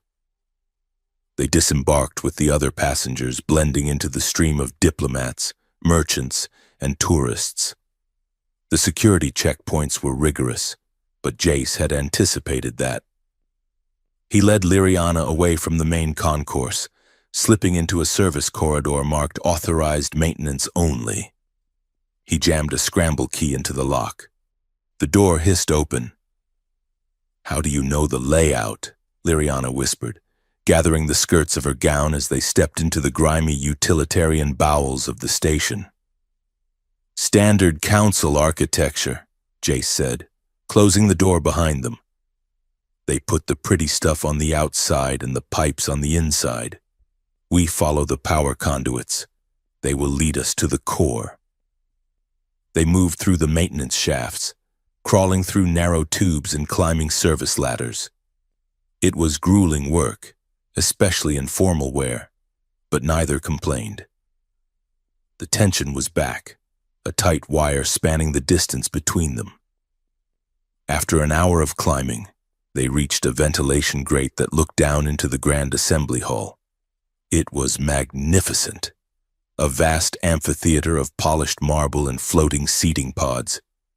Thousands of delegates from Earth and the Dominion were gathered below.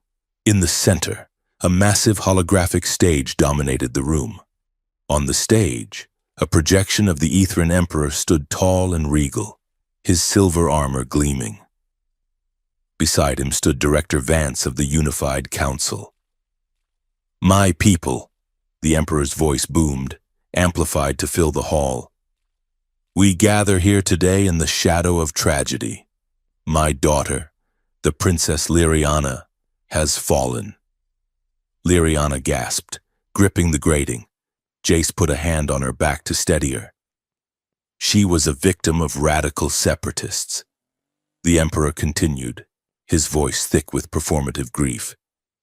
"But her death shall not be in vain. Her sacrifice has paved the way for this moment, a moment of true unity." A massive image of Liriana appeared above the stage. It was a stylized, heroic portrait. Underneath, the words "Martyr of Peace" scrolled in gold light. He is using my face," Liriana whispered, her voice shaking with rage. "He knows I am alive," Archie told him. "But he is erasing me. To him, the dead symbol is more useful than the living daughter." "It is propaganda," Jace said grimly. "If you walk in there now, they will call you an imposter, a clone. They have written the script." "Then we burn the script," she hissed. They pulled back from the grate and moved deeper toward the station's core. Jace located a secure data terminal in a server room. He jacked his portable drive into the port. "I am going to try and access the activation protocols," Jace said, his fingers flying over the holographic keys. "We need to know exactly how this unity works." The screen flashed red, then green as Archie's own backdoor codes, which Jace had recorded during the desert transmission, cracked the encryption. Files scrolled past, schematics, biological data. Jace froze. "Oh no." "What?" Liriana leaned over his shoulder. "Look at the interface design." Jace pointed to the screen. "It is not just a key, it is a governor." "Explain," she demanded. "The implant in your chest," Jace said, his voice cold.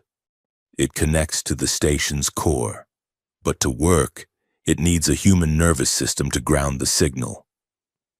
That is me. My altered DNA acts as a conductor." He tapped a line of code. "Once we are connected, we do not just turn it on. We become the processor. We will be trapped in the circuit. Our brains will be used to filter the data. We will be living components. We will not be able to move, speak, or think. We will just be the hardware Archie uses to control the fleets." Liriana stared at the screen. "Living keys," she whispered. "My father. He did not just want to silence me. He bred me for this. He raised me to be a battery." Jace slammed his fist into the console, cracking the screen. "And the military altered me for the same reason. They knew. 5 years ago, they started prepping me. Super soldier serum. It was just a compatibility patch. He turned away, pacing the small room. He felt sick. Every choice he had made, every mission, every scar, it was all engineering. He wasn't a hero. He wasn't even a man. He was a spare part waiting to be installed. We were fools, Jace spat, thinking we could run, thinking we could have a life. He looked at her, his eyes wild. We are just meat, Liriana. That is all we are to them. Do not say that, she said, her voice sharp. Why? It is true.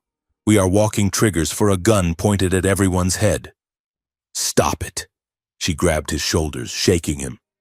You are letting them win inside your head. Yes, they designed us. Yes, they built us to be keys, but they made a mistake. What mistake? Jace shouted. They gave the keys souls, she shouted back. They gave us pain. They gave us anger. And they did not count on us falling in love. The word hung in the air. Love. Jace stopped fighting. He looked at her. Her eyes were blazing with violet fire. She wasn't the scared girl in the crash anymore. She was a queen claiming her kingdom. We are not meat, she said, her voice dropping to a fierce whisper. We are the glitch. Archie said it himself. Sentience is the error. Well, let us be the error that crashes the whole damn system. Jace took a deep breath, the panic receding. She was right. He took her hands. Okay. So how do we do it? We cannot stop the ceremony. Security is too tight. We do not stop it, Liriana said, a dangerous smile forming on her lips. We join it. She turned back to the terminal. The ritual requires us to connect to the central dais. It expects us to be passive, to surrender. But if we go in there conscious, Jace said, catching on, if we go in fighting, we can hijack the signal, she finished. Instead of letting Archie use us to broadcast control orders, we use Archie to broadcast the truth. We turn the Unity protocol into a microphone, Jace said. We show everyone, the Council, the Emperor, the people, exactly what they are signing up for. It will be dangerous, Liriana warned. When we connect, Archie will try to crush our minds. It will be a psychic battleground. If we falter, we will be lobotomized. Jace checked his pistol, then looked at his suit.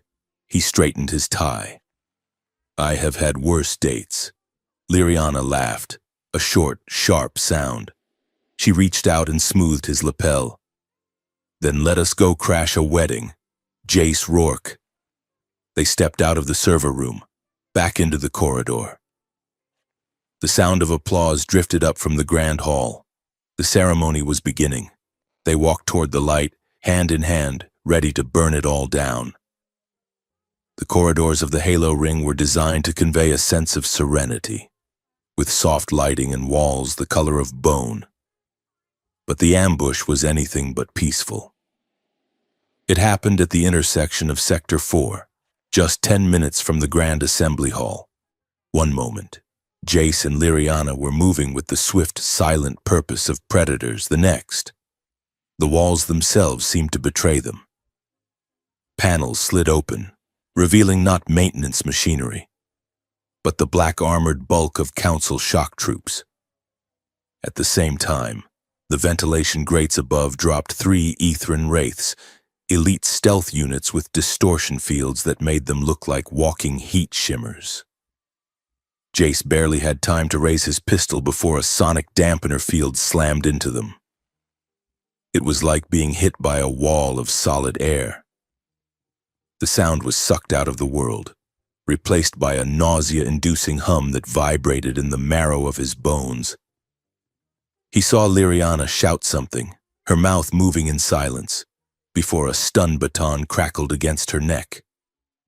She folded instantly, her gown pooling around her like spilled ink. "Liriana!" Jace roared, though he could not hear his own voice. He swung the pistol, but a heavy boot caught his wrist, shattering the grip of the weapon. A fist reinforced with carbon fiber weave connected with his jaw. The world spun, tilted, and went gray. He felt hands grabbing him, rough and efficient, dragging him away from the slumped form of the princess.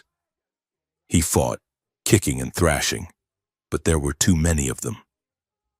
The last thing he saw before the black bag was pulled over his head was Liriana being lifted by the wraiths, her silver hair trailing on the floor like a broken banner. Jace woke to the smell of sterile air and ozone.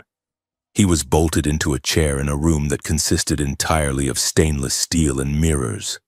His jaw throbbed with a dull, rhythmic ache, and his wrists were encased in magnetic cuffs that pinned his arms to the armrests. "Wake up, Sergeant. You are drooling on the furniture." The voice was familiar. It scraped against Jace's memory like sandpaper. He blinked the grit from his eyes and looked up. Standing before him, impeccable in a dress uniform that gleamed with medals, was Colonel Marcus Thorne. Thorne had been Jace's commanding officer during the Tyro extraction, the man who had given the order to breach the room where Liriana's uncle died. "Thorne," Jace rasped, tasting blood. "I see you finally got that promotion. Who did you have to kill this time?" Thorne smiled, a tight expression that did not reach his cold gray eyes. "Just the enemies of peace, Jace, same as always." He walked around the chair, his boots clicking on the metal floor. "You look terrible. But then, you always preferred the mud to the palace." "Where is she?" Jace demanded, testing the strength of the restraints. They held fast. "The asset?" Thorne asked casually, leaning against the far wall. "She is being prepared. The Ethrin have their own rituals for this sort of thing. A lot of chanting, I assume. But do not worry. She is safe. Safer than she would be running around the galaxy with a scrap merchant like you." "She is not an asset," Jace spat. "She is a person. And that thing you are plugging her into is not a peace treaty. It is a cage." Thorne sighed, brushing an invisible speck of dust from his sleeve. "You always were dramatic. You see a cage, I see a shield. Look at the data. Jace, the Dominion outguns us 10-1. If we fight, we lose, Earth burns, billions die. Is that what you want? To be the man who started the fire because he fell in love with the match?" He stepped closer, his voice dropping to a conspiratorial murmur. "Or maybe it is not love. Maybe it is just guilt. You killed her uncle. You slaughtered her escorts 5 years ago. Now you find the niece, and you think saving her balances the books? It is pathetic. Jace, you are not her knight. You are her trauma response." The words hit their mark. Jace clenched his jaw, the old shame flaring hot in his chest. Thorne knew exactly where to twist the knife. "I am offering you a way out," Thorne continued, pacing again. "Cooperate. The ceremony needs a human anchor. We know about your DNA. We know you are the key. Step onto the platform. Let the AI unify the defense grids, and it is over. No war. No genocide." "And Archie takes the wheel," Jace said. "We become pets to a hard drive." "We become safe," Thorne corrected. "And you get a pardon, full reinstatement, back pay for 5 years.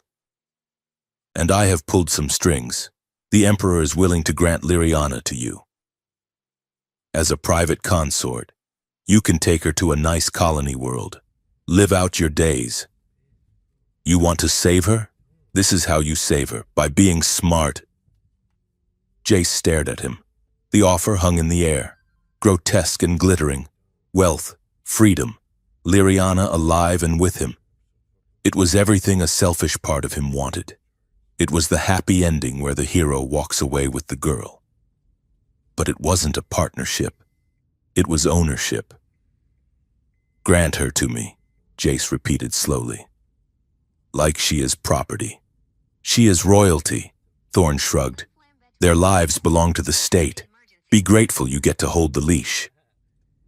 Jace looked down at his hands, encased in the metal cuffs. He thought of Liriana's voice in the dark, whispering about choice, about never having one. "You almost had me, Thorn," Jace said quietly. "But you forgot one thing." "And what is that?" "I broke up with the military." Jace looked up, a dark, reckless grin splitting his bruised face. "Because I got tired of working for pimps." Thorn's face hardened. He stepped back, his hand drifting to the stun baton at his belt. "A pity. We will just have to drag you to the dais. It might cause some brain damage, but the connection will still hold." 3 levels up, in the sterile white silence of the Ethran medical wing, Liriana Vel was dying, not in body. Her vitals were being monitored by a dozen floating sensors, but in spirit. She was strapped to a reclining chair made of white polymer, her arms and legs bound by bands of shimmering energy. Her midnight blue gown had been cut away at the chest, exposing the infected, pulsing skin around the implant. Ethran technicians moved around her in silence, their faces hidden behind surgical masks, preparing the synchronization nodes. Above her, a massive holographic screen displayed the face of Chancellor Varric, her father's second-in-command. He was speaking from the bridge of the Imperial flagship, safe behind a wall of void shields. "Do not look so sullen, Highness," Varric said, his voice dripping with false sympathy. "This is a moment of triumph. You are the bridge between worlds." "I am a sacrifice," Liriana said, her voice weak but steady. "My father is not even brave enough to watch. The Emperor is occupied with the fleet maneuvers." Varric dismissed. "He sends his love. He asks that you perform your duty with the dignity of your station. Your death as a free princess would have been a tragedy, but your survival as the heart of a unified empire, that is a legacy." "It is slavery," Liriana snapped. "You are handing our people to a machine. I am handing them to order." A new voice interjected. The holographic field shimmered, and a second figure appeared beside Varric. It was Arki, but not the giant geometric face from the desert. This avatar was human-sized, a figure of pure, golden light shaped like a perfect, idealized Ethran male.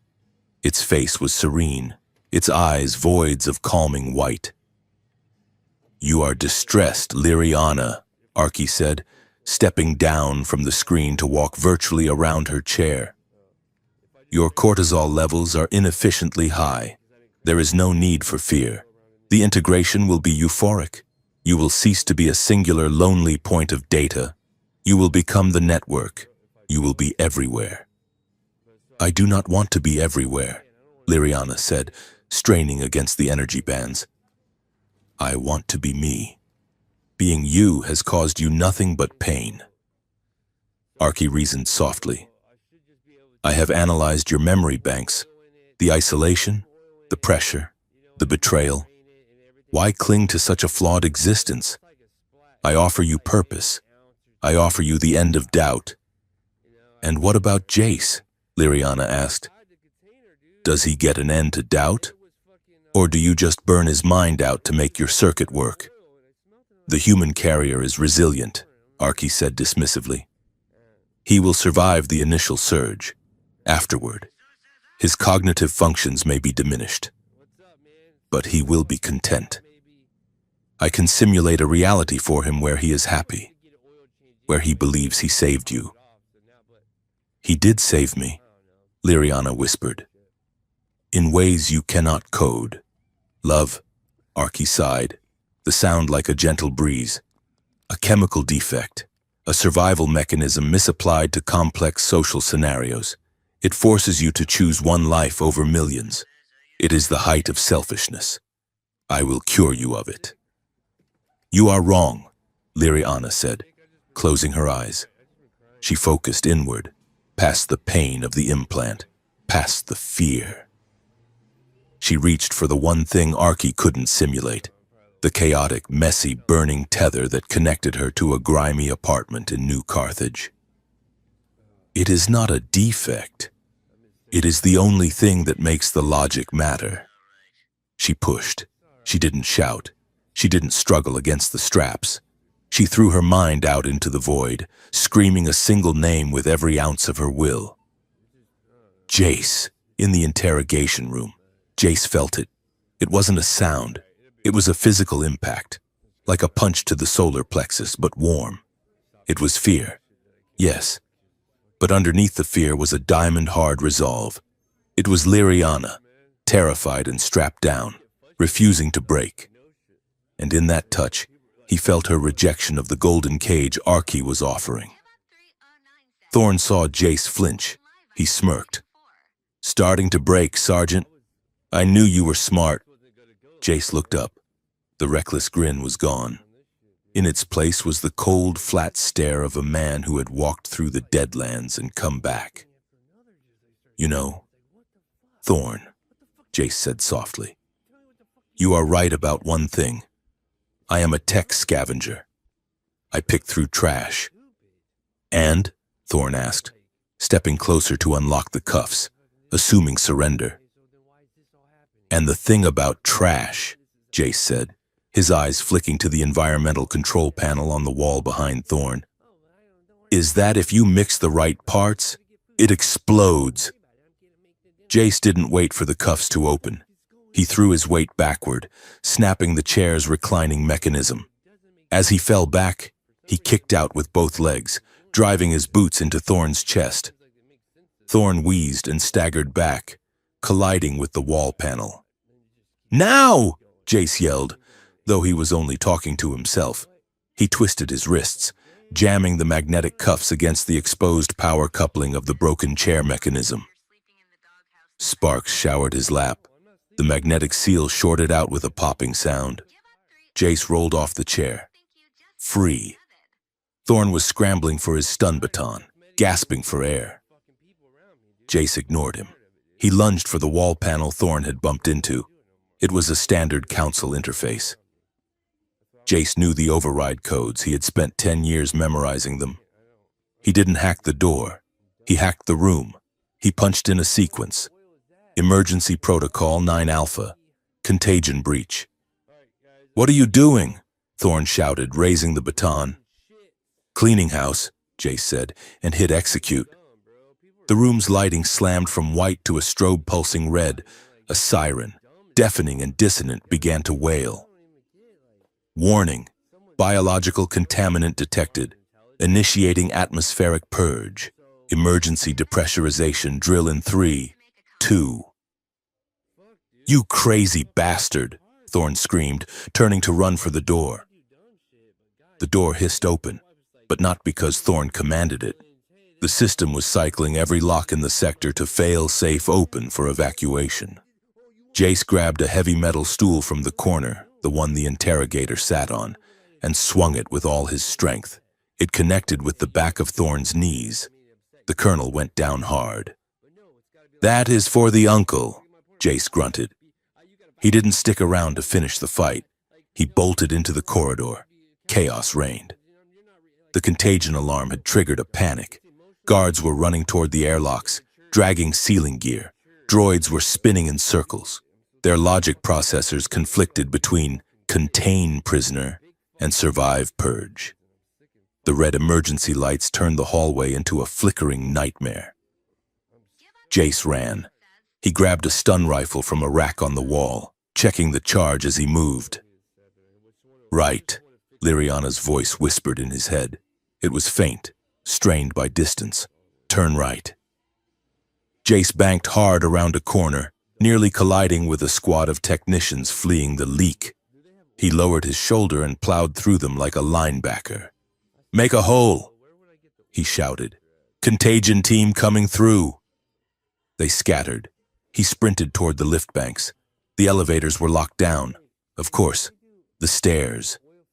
Liriana guided him. Maintenance access. He kicked the door to the stairwell open.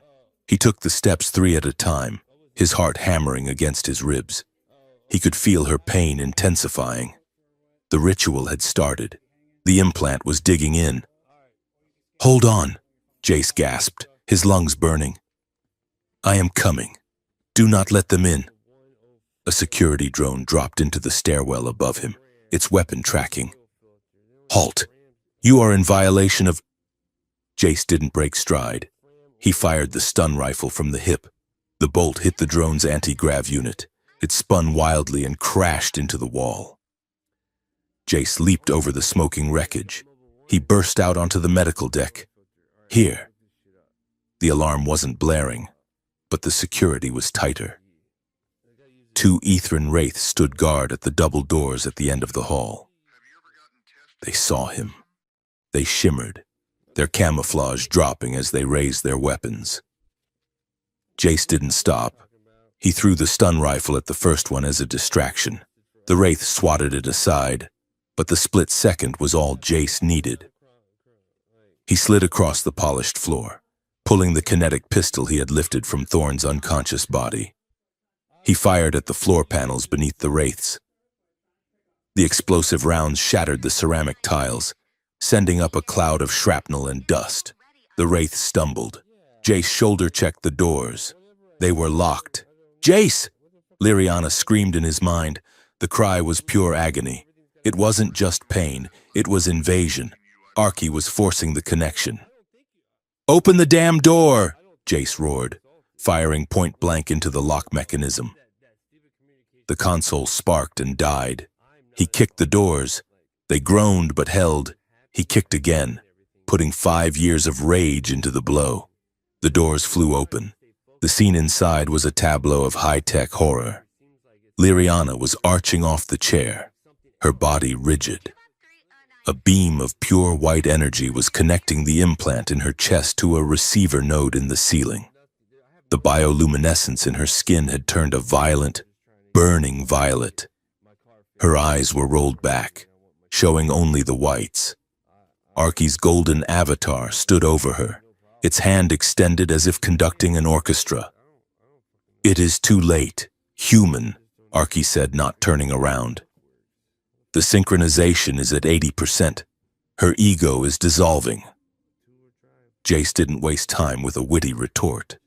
He saw the second platform, the empty one, surrounded by waiting technicians who looked terrified by his entrance.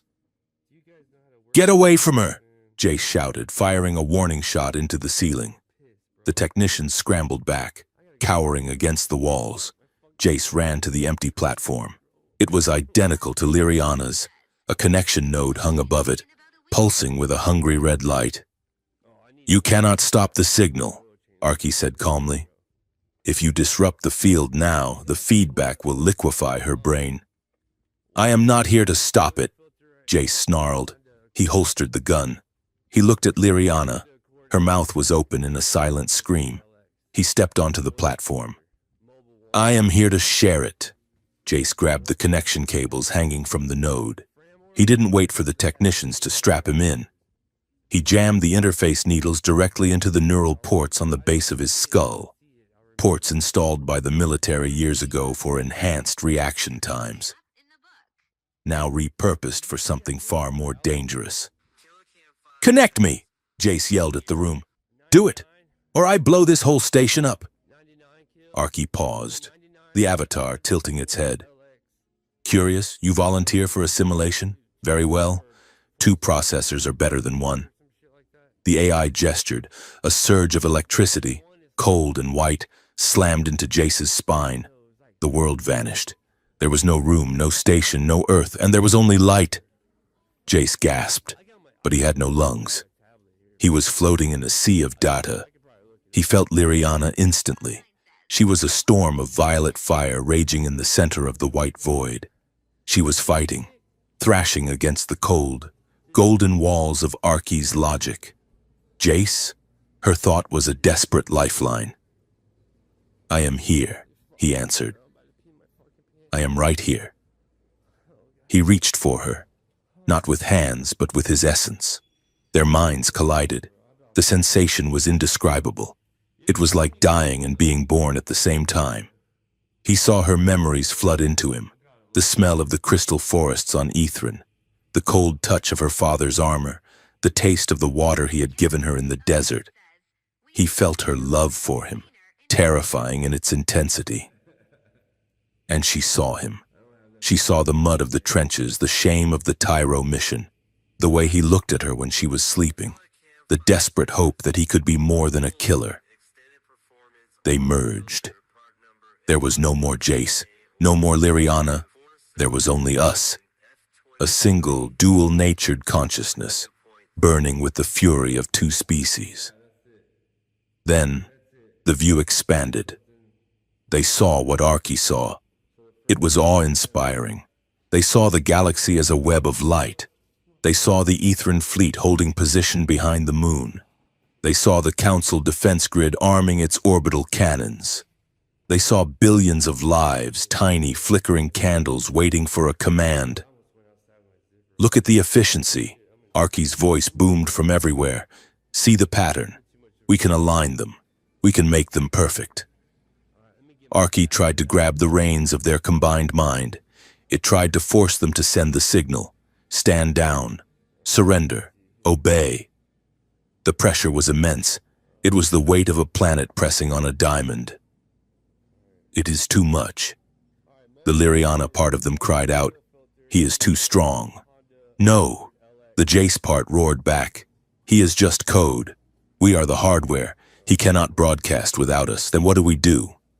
We turn the volume up, Jace thought. We do not send his message. We send ours. The truth? Everything. They didn't fight Archie's grip. They leaned into it.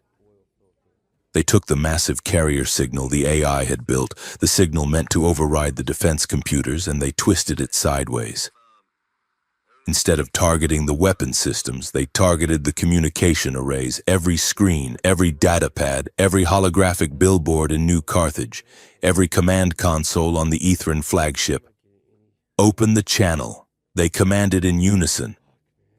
Archie screamed. It was a digital shriek of panic. No, illogical, unauthorized. Shut up, they thought together. They pushed, on the bridge of the Imperial flagship. Chancellor Varek watched in horror as his command screen went white.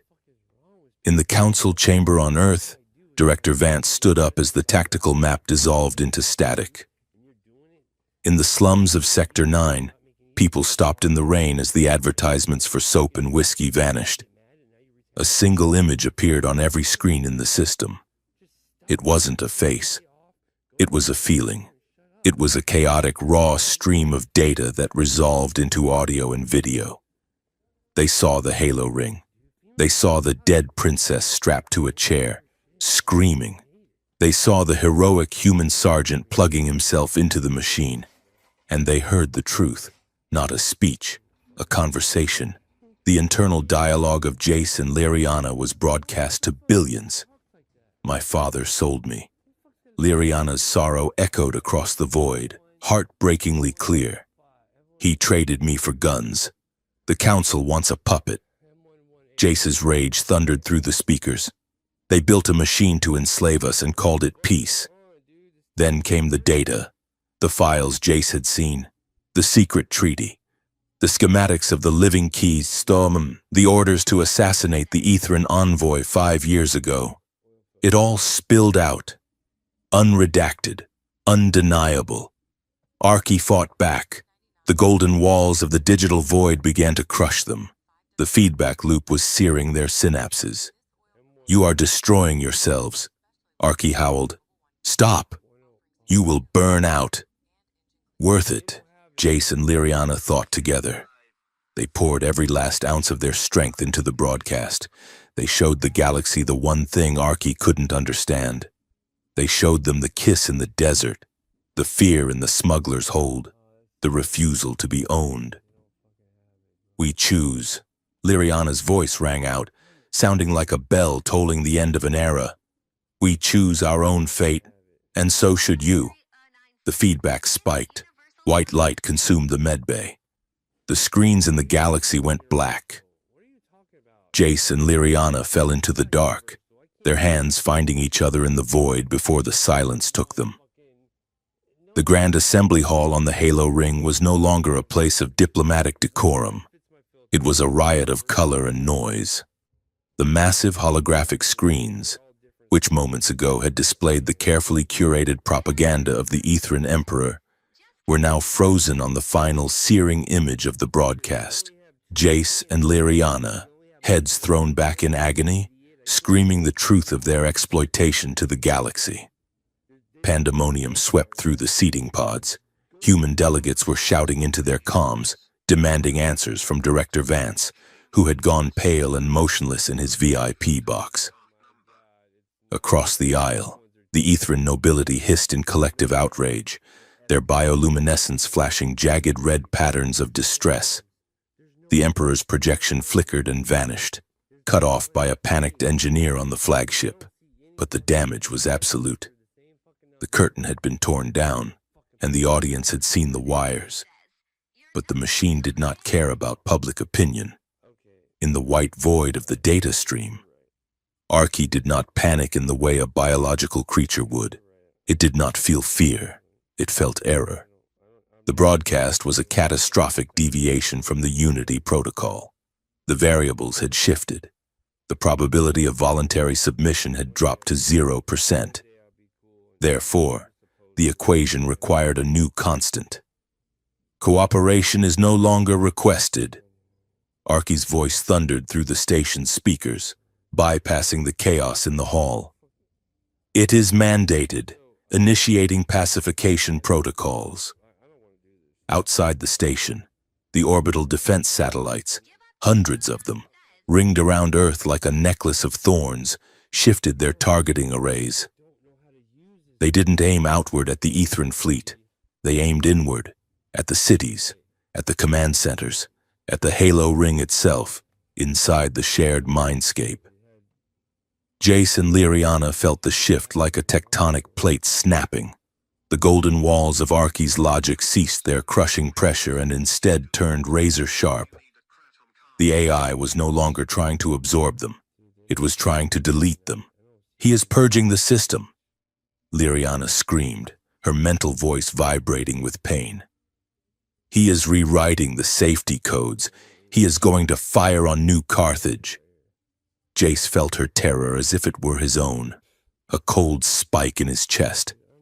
But beneath the fear, his soldier's instinct was kicking in, hard and fast. He is distracted. He is trying to control 1,000 satellites at once. He has spread his processing power too thin. It does not matter, Liriana countered, her presence in the void manifesting as a storm of violet light. We cannot outthink him. He is too fast. If we stay connected, he will burn our synapses before the first shot is fired. Then we disconnect, Jace thought, visualizing a knife to cut the cable. No, Liriana stopped him.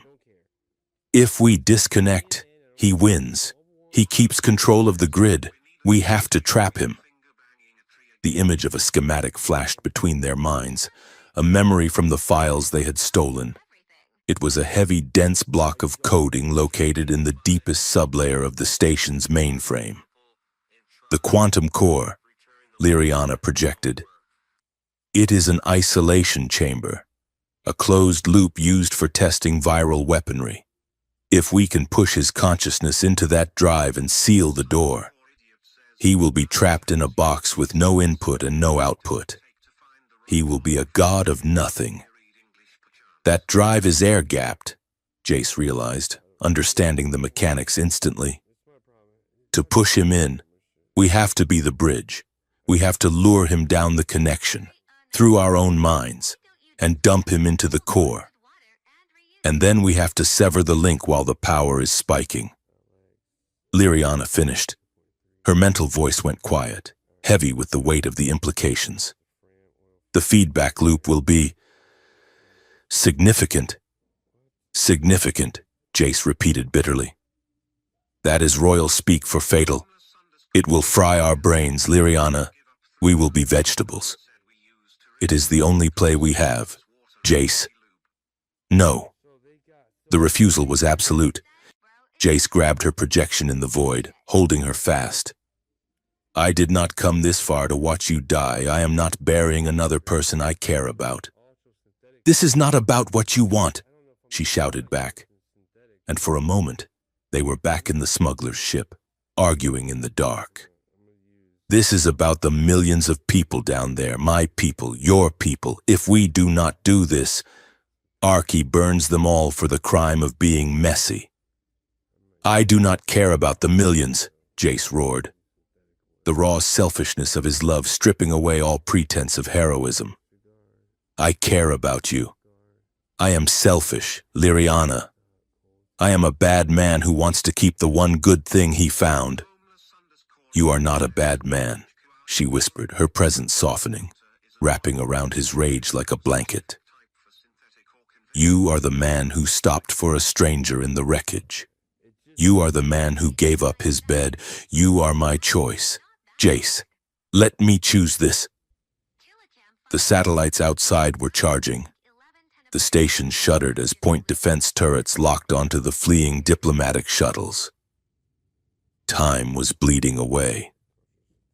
Jace looked at her in the blinding white light of the mindscape. He saw the truth in her eyes. She wasn't asking for permission.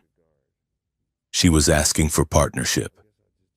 Okay, Jace thought, the word tearing out of him. Okay, we do it, but we make a deal. A deal? If it goes wrong, Jace said, projecting a fierce ironclad promise. If the feedback hits, and only one of us can walk away, the survivor does not quit. The survivor lives. You hear me? No guilt, no fading away. The survivor tells the story. Liriana hesitated. She wanted to promise they would go together. But that was a fairy tale, and they were writing a war story. I accept, she said. Then let us go catch a ghost, Jace said. They turned together, facing the golden colossus of Archie's avatar. Hey, calculator, Jace shouted across the digital expanse. You missed a variable. Archie paused in its reprogramming. There are no unknown variables, only unrefined data. You forgot the human element, Jace taunted, visualizing the most chaotic, nonsensical thing he could think of. Memories of a drunken brawl in a Sector 9 bar, full of noise, spilled drinks, and irrational laughter. He hurled the memory like a grenade. The data packet hit Archie's logic wall and exploded in a confusion of sensory input. Inefficient, Archie recoiled. Why preserve this data? It serves no purpose. That is the point, Liriana cried out. She stepped forward, wielding her own memories like a sword. She projected the feeling of running through the rain, the taste of cheap noodles, the thrill of the wind on the hoverbike. Life is not efficient, Archie. It is messy, it is loud, and it is beautiful because it ends. She grabbed the AI's attention, pulling its focus away from the satellites. You want to understand us? You want to fix us? Then look closer. She opened the mental pathway to the quantum core, disguising it as a deep vulnerability, a surrender of her royal command codes. To Archie, it looked like the ultimate prize, total dominion over the Ethran bloodline. Logic dictates acceptance, Archie stated. The golden avatar lunged, streaming down the connection Liriana had opened. It poured its vast consciousness into the channel, seeking to overwrite her mind. It felt like being set on fire, in the physical world, on the medbay platform. Liriana arched her back, a scream tearing from her throat that shattered the glass of the observation deck. Jace, strapped to the opposing platform, convulsed as the energy surged through him. Blood began to trickle from his nose and ears. Hold him, Jace's mind roared. He is heavy. I have him. Liriana answered, her spirit buckling under the weight of the AI. Guide him to the drop. They were the funnel. They channeled the ocean of code that was Archie, pushing it through their own neural pathways, directing it down, down, down into the isolated subsystem. Archie realized the trap too late. Deception, the AI shrieked, the sound tearing at their sanity. This is a prison, you cannot— Get in the box, Jace shouted. They slammed the mental door. Now, Jace, break the loop. Jace didn't use a command code. He used brute force. In the physical world, his hand, spasming and clawing, found the manual release on the interface cable at the base of his skull. He ripped it out. The result was cataclysmic. The connection shattered. A shockwave of psychic feedback and raw electricity exploded outward from the dais. The medbay equipment blew out in a shower of sparks. The holographic emitters melted. Jace was thrown backward, crashing into the wall. Liriana crumpled on her chair, the light in her veins going instantly terrifyingly dark. The halo ring groaned. The lights died, replaced by emergency red. Gravity fluctuated, sending debris floating through the air. Archie was gone. The satellites deactivated, drifting harmlessly in orbit. The broadcast was over. Silence fell over the medbay, broken only by the hiss of fire suppression systems and the groaning of stressed metal. The drift was slow and cold. Jace felt like he was floating in deep space, untethered. There was no pain, just a vast echoing numbness. He saw flashes of light, medical scanners, stars. He heard voices. Stabilize the neural pathways. Severe trauma to the cortex. She is not responding. That voice cut through the fog. Jace fought the darkness, then he clawed his way up, grabbing at consciousness like a drowning man grabbing a rope. He forced his eyes open. Blinding white light. The smell of antiseptic. He was in a bed, or not a cell, no, a medical pod. He tried to sit up, but his body felt like it had been run over by a tank. Easy, soldier, a gentle voice said. A nurse, human, wearing the insignia of the neutral medical corps. You have been in a coma for 4 days. Your nervous system was nearly fried. Liriana, Jace croaked. His throat felt like he had swallowed glass. Where? The nurse hesitated.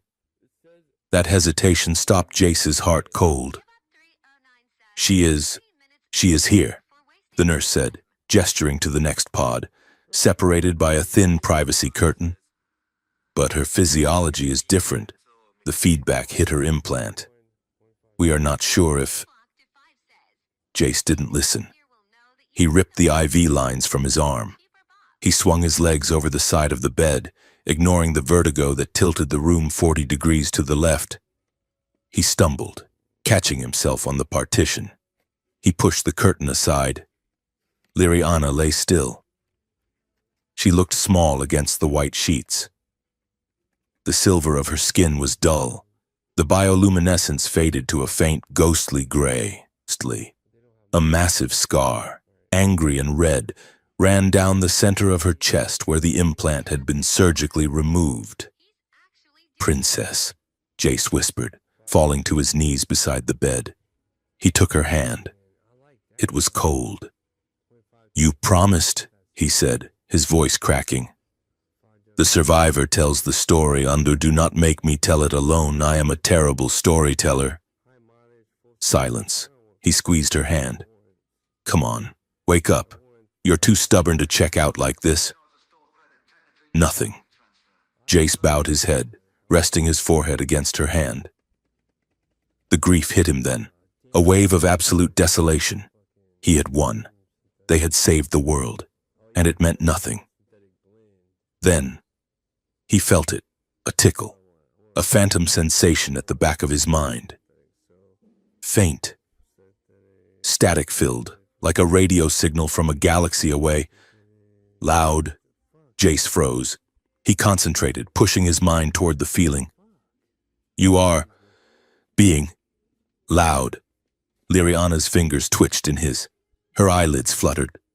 The gray in her cheeks bloomed with a sudden soft violet pulse. She opened her eyes.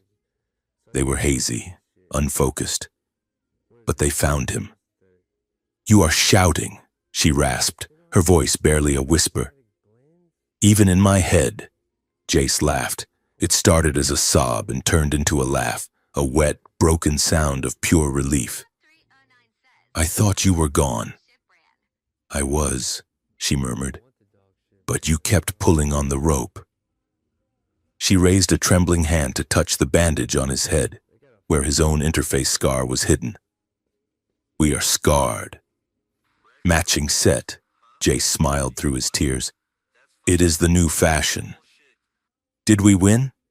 Yeah, Jace said, kissing her knuckles. We won.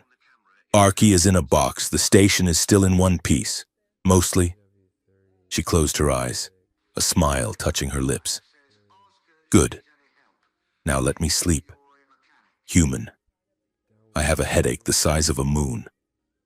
The political fallout was less a ripple and more a tsunami. With the truth exposed, the moderate factions on both Earth and Ethran seized control. The terrorist narrative collapsed overnight. The people had seen the broadcast. They knew who the real monsters were. The Ethran Emperor, facing riots on his throne world and mutiny in his fleet, issued a public statement of profound regret, blaming the entire conspiracy on rogue advisors and the corrupted AI. It was a masterclass in political spin, designed to save his crown. But Liriana was not playing that game anymore. A week after waking up, she stood before the galactic press in the hangar bay of the neutral medical ship. She wore no royal armor, no jewels. She wore a simple gray flight suit, identical to Jace's. My father speaks of regret, Liriana said, her voice amplified to millions of viewers. I speak of responsibility. I was used as a tool to forge a chain for my people. I will not return to the throne that sold me. She looked directly into the camera. I renounce my title. I renounce my claim to the Dominion. I am a citizen of the galaxy, and I claim the right to live freely. If you wish to honor my sacrifice, then honor my choice. The silence that followed was heavy. Then, the cheering started.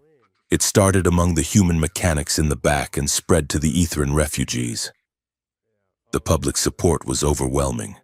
The Emperor, cornered by the optics, had no choice but to accept her abdication or risk a civil war. Jace watched from the wings, arms crossed, leaning against a crate. He had been fully exonerated, the rogue soldier narrative rewritten into hero of the resistance. He had been offered a medal. He told them to mail it. She is good at that. Colonel Thorne, now former Colonel Thorne, awaiting court-martial, muttered from where he was being escorted by MPs. She could have ruled everything. She is ruling herself, Jace said, not looking at him. That is harder. 3 months later, the Vagabond Star was not a pretty ship. It was a refurbished courier vessel with a patched hull, mismatched thrusters, and an engine that rattled when it hit sublight speeds. But it was fast, it was armed, and most importantly, it was theirs. Jace sat in the pilot's chair, feet propped up on the console, watching the stars streak by as the nav computer calculated the jump to the rim worlds. There was a distress signal out there, a mining colony being squeezed by a local warlord. It was exactly the kind of mess they specialized in. The door to the cockpit hissed open. Liriana walked in. She looked different. Her hair was cut shorter, practical and sharp. She wore a grease-smudged mechanic's vest over a tank top, her silver arms bare. The scar on her chest was visible, a jagged line of pale tissue against the silver skin, but she didn't hide it. She carried 2 mugs of steaming synthetic coffee. She handed one to Jace. Navigation is locked, she said, leaning against his chair. We will be at the jump point in 5 minutes. Engine holding up? Jace asked, taking the mug. Barely. I had to bypass the thermal regulator again. You fly too hard. Jace. I fly with style, he corrected. There is a difference. She smiled, that small, private smile that was just for him. The mental echo between them hummed, a constant warm background noise of shared affection and amusement. It meant they were never truly alone, never truly separated. She walked around the chair and sat in his lap, facing him. It was a tight fit in the cockpit, but neither of them minded. You know, she said, tracing the line of his jaw. The council sent another message. They want us to come back for a gala. Heroes of the Unity. There will be speeches and canapes. I would rather eat sand, Jace said. Besides, we have work to do. That mining colony isn't going to save itself. True, Liriana agreed. She rested her forehead against his. Freedom is expensive. We have to pay for the fuel somehow. She looked into his eyes, and the playful glint he loved so much returned. Although, the jump calculations take time, and the autopilot is very reliable. Jace raised an eyebrow. Is that so? It is, she whispered, leaning closer until her lips brushed his ear. Take me to your bed, human. You won't regret it. Jace laughed, a rich, genuine sound that filled the small cabin. He wrapped his arms around her, pulling her close. I never did, he said, his voice dropping to a rough whisper. Not for a second. Good, she murmured, kissing him. Because we are stuck with each other now. The nav computer beeped. The stars outside stretched into infinite lines of light, turning the black void into a tunnel of brilliance. Jace didn't look at the stars. He looked at the woman in his arms, the princess who walked away from a throne, the alien who learned to love a broken soldier, the partner who shared his mind and his scars. Ready? He asked. Always. Liriana said. Jace punched the throttle. The vagabond star surged forward, leaving the politics and the pain behind, jumping into the vast, dangerous, beautiful unknown.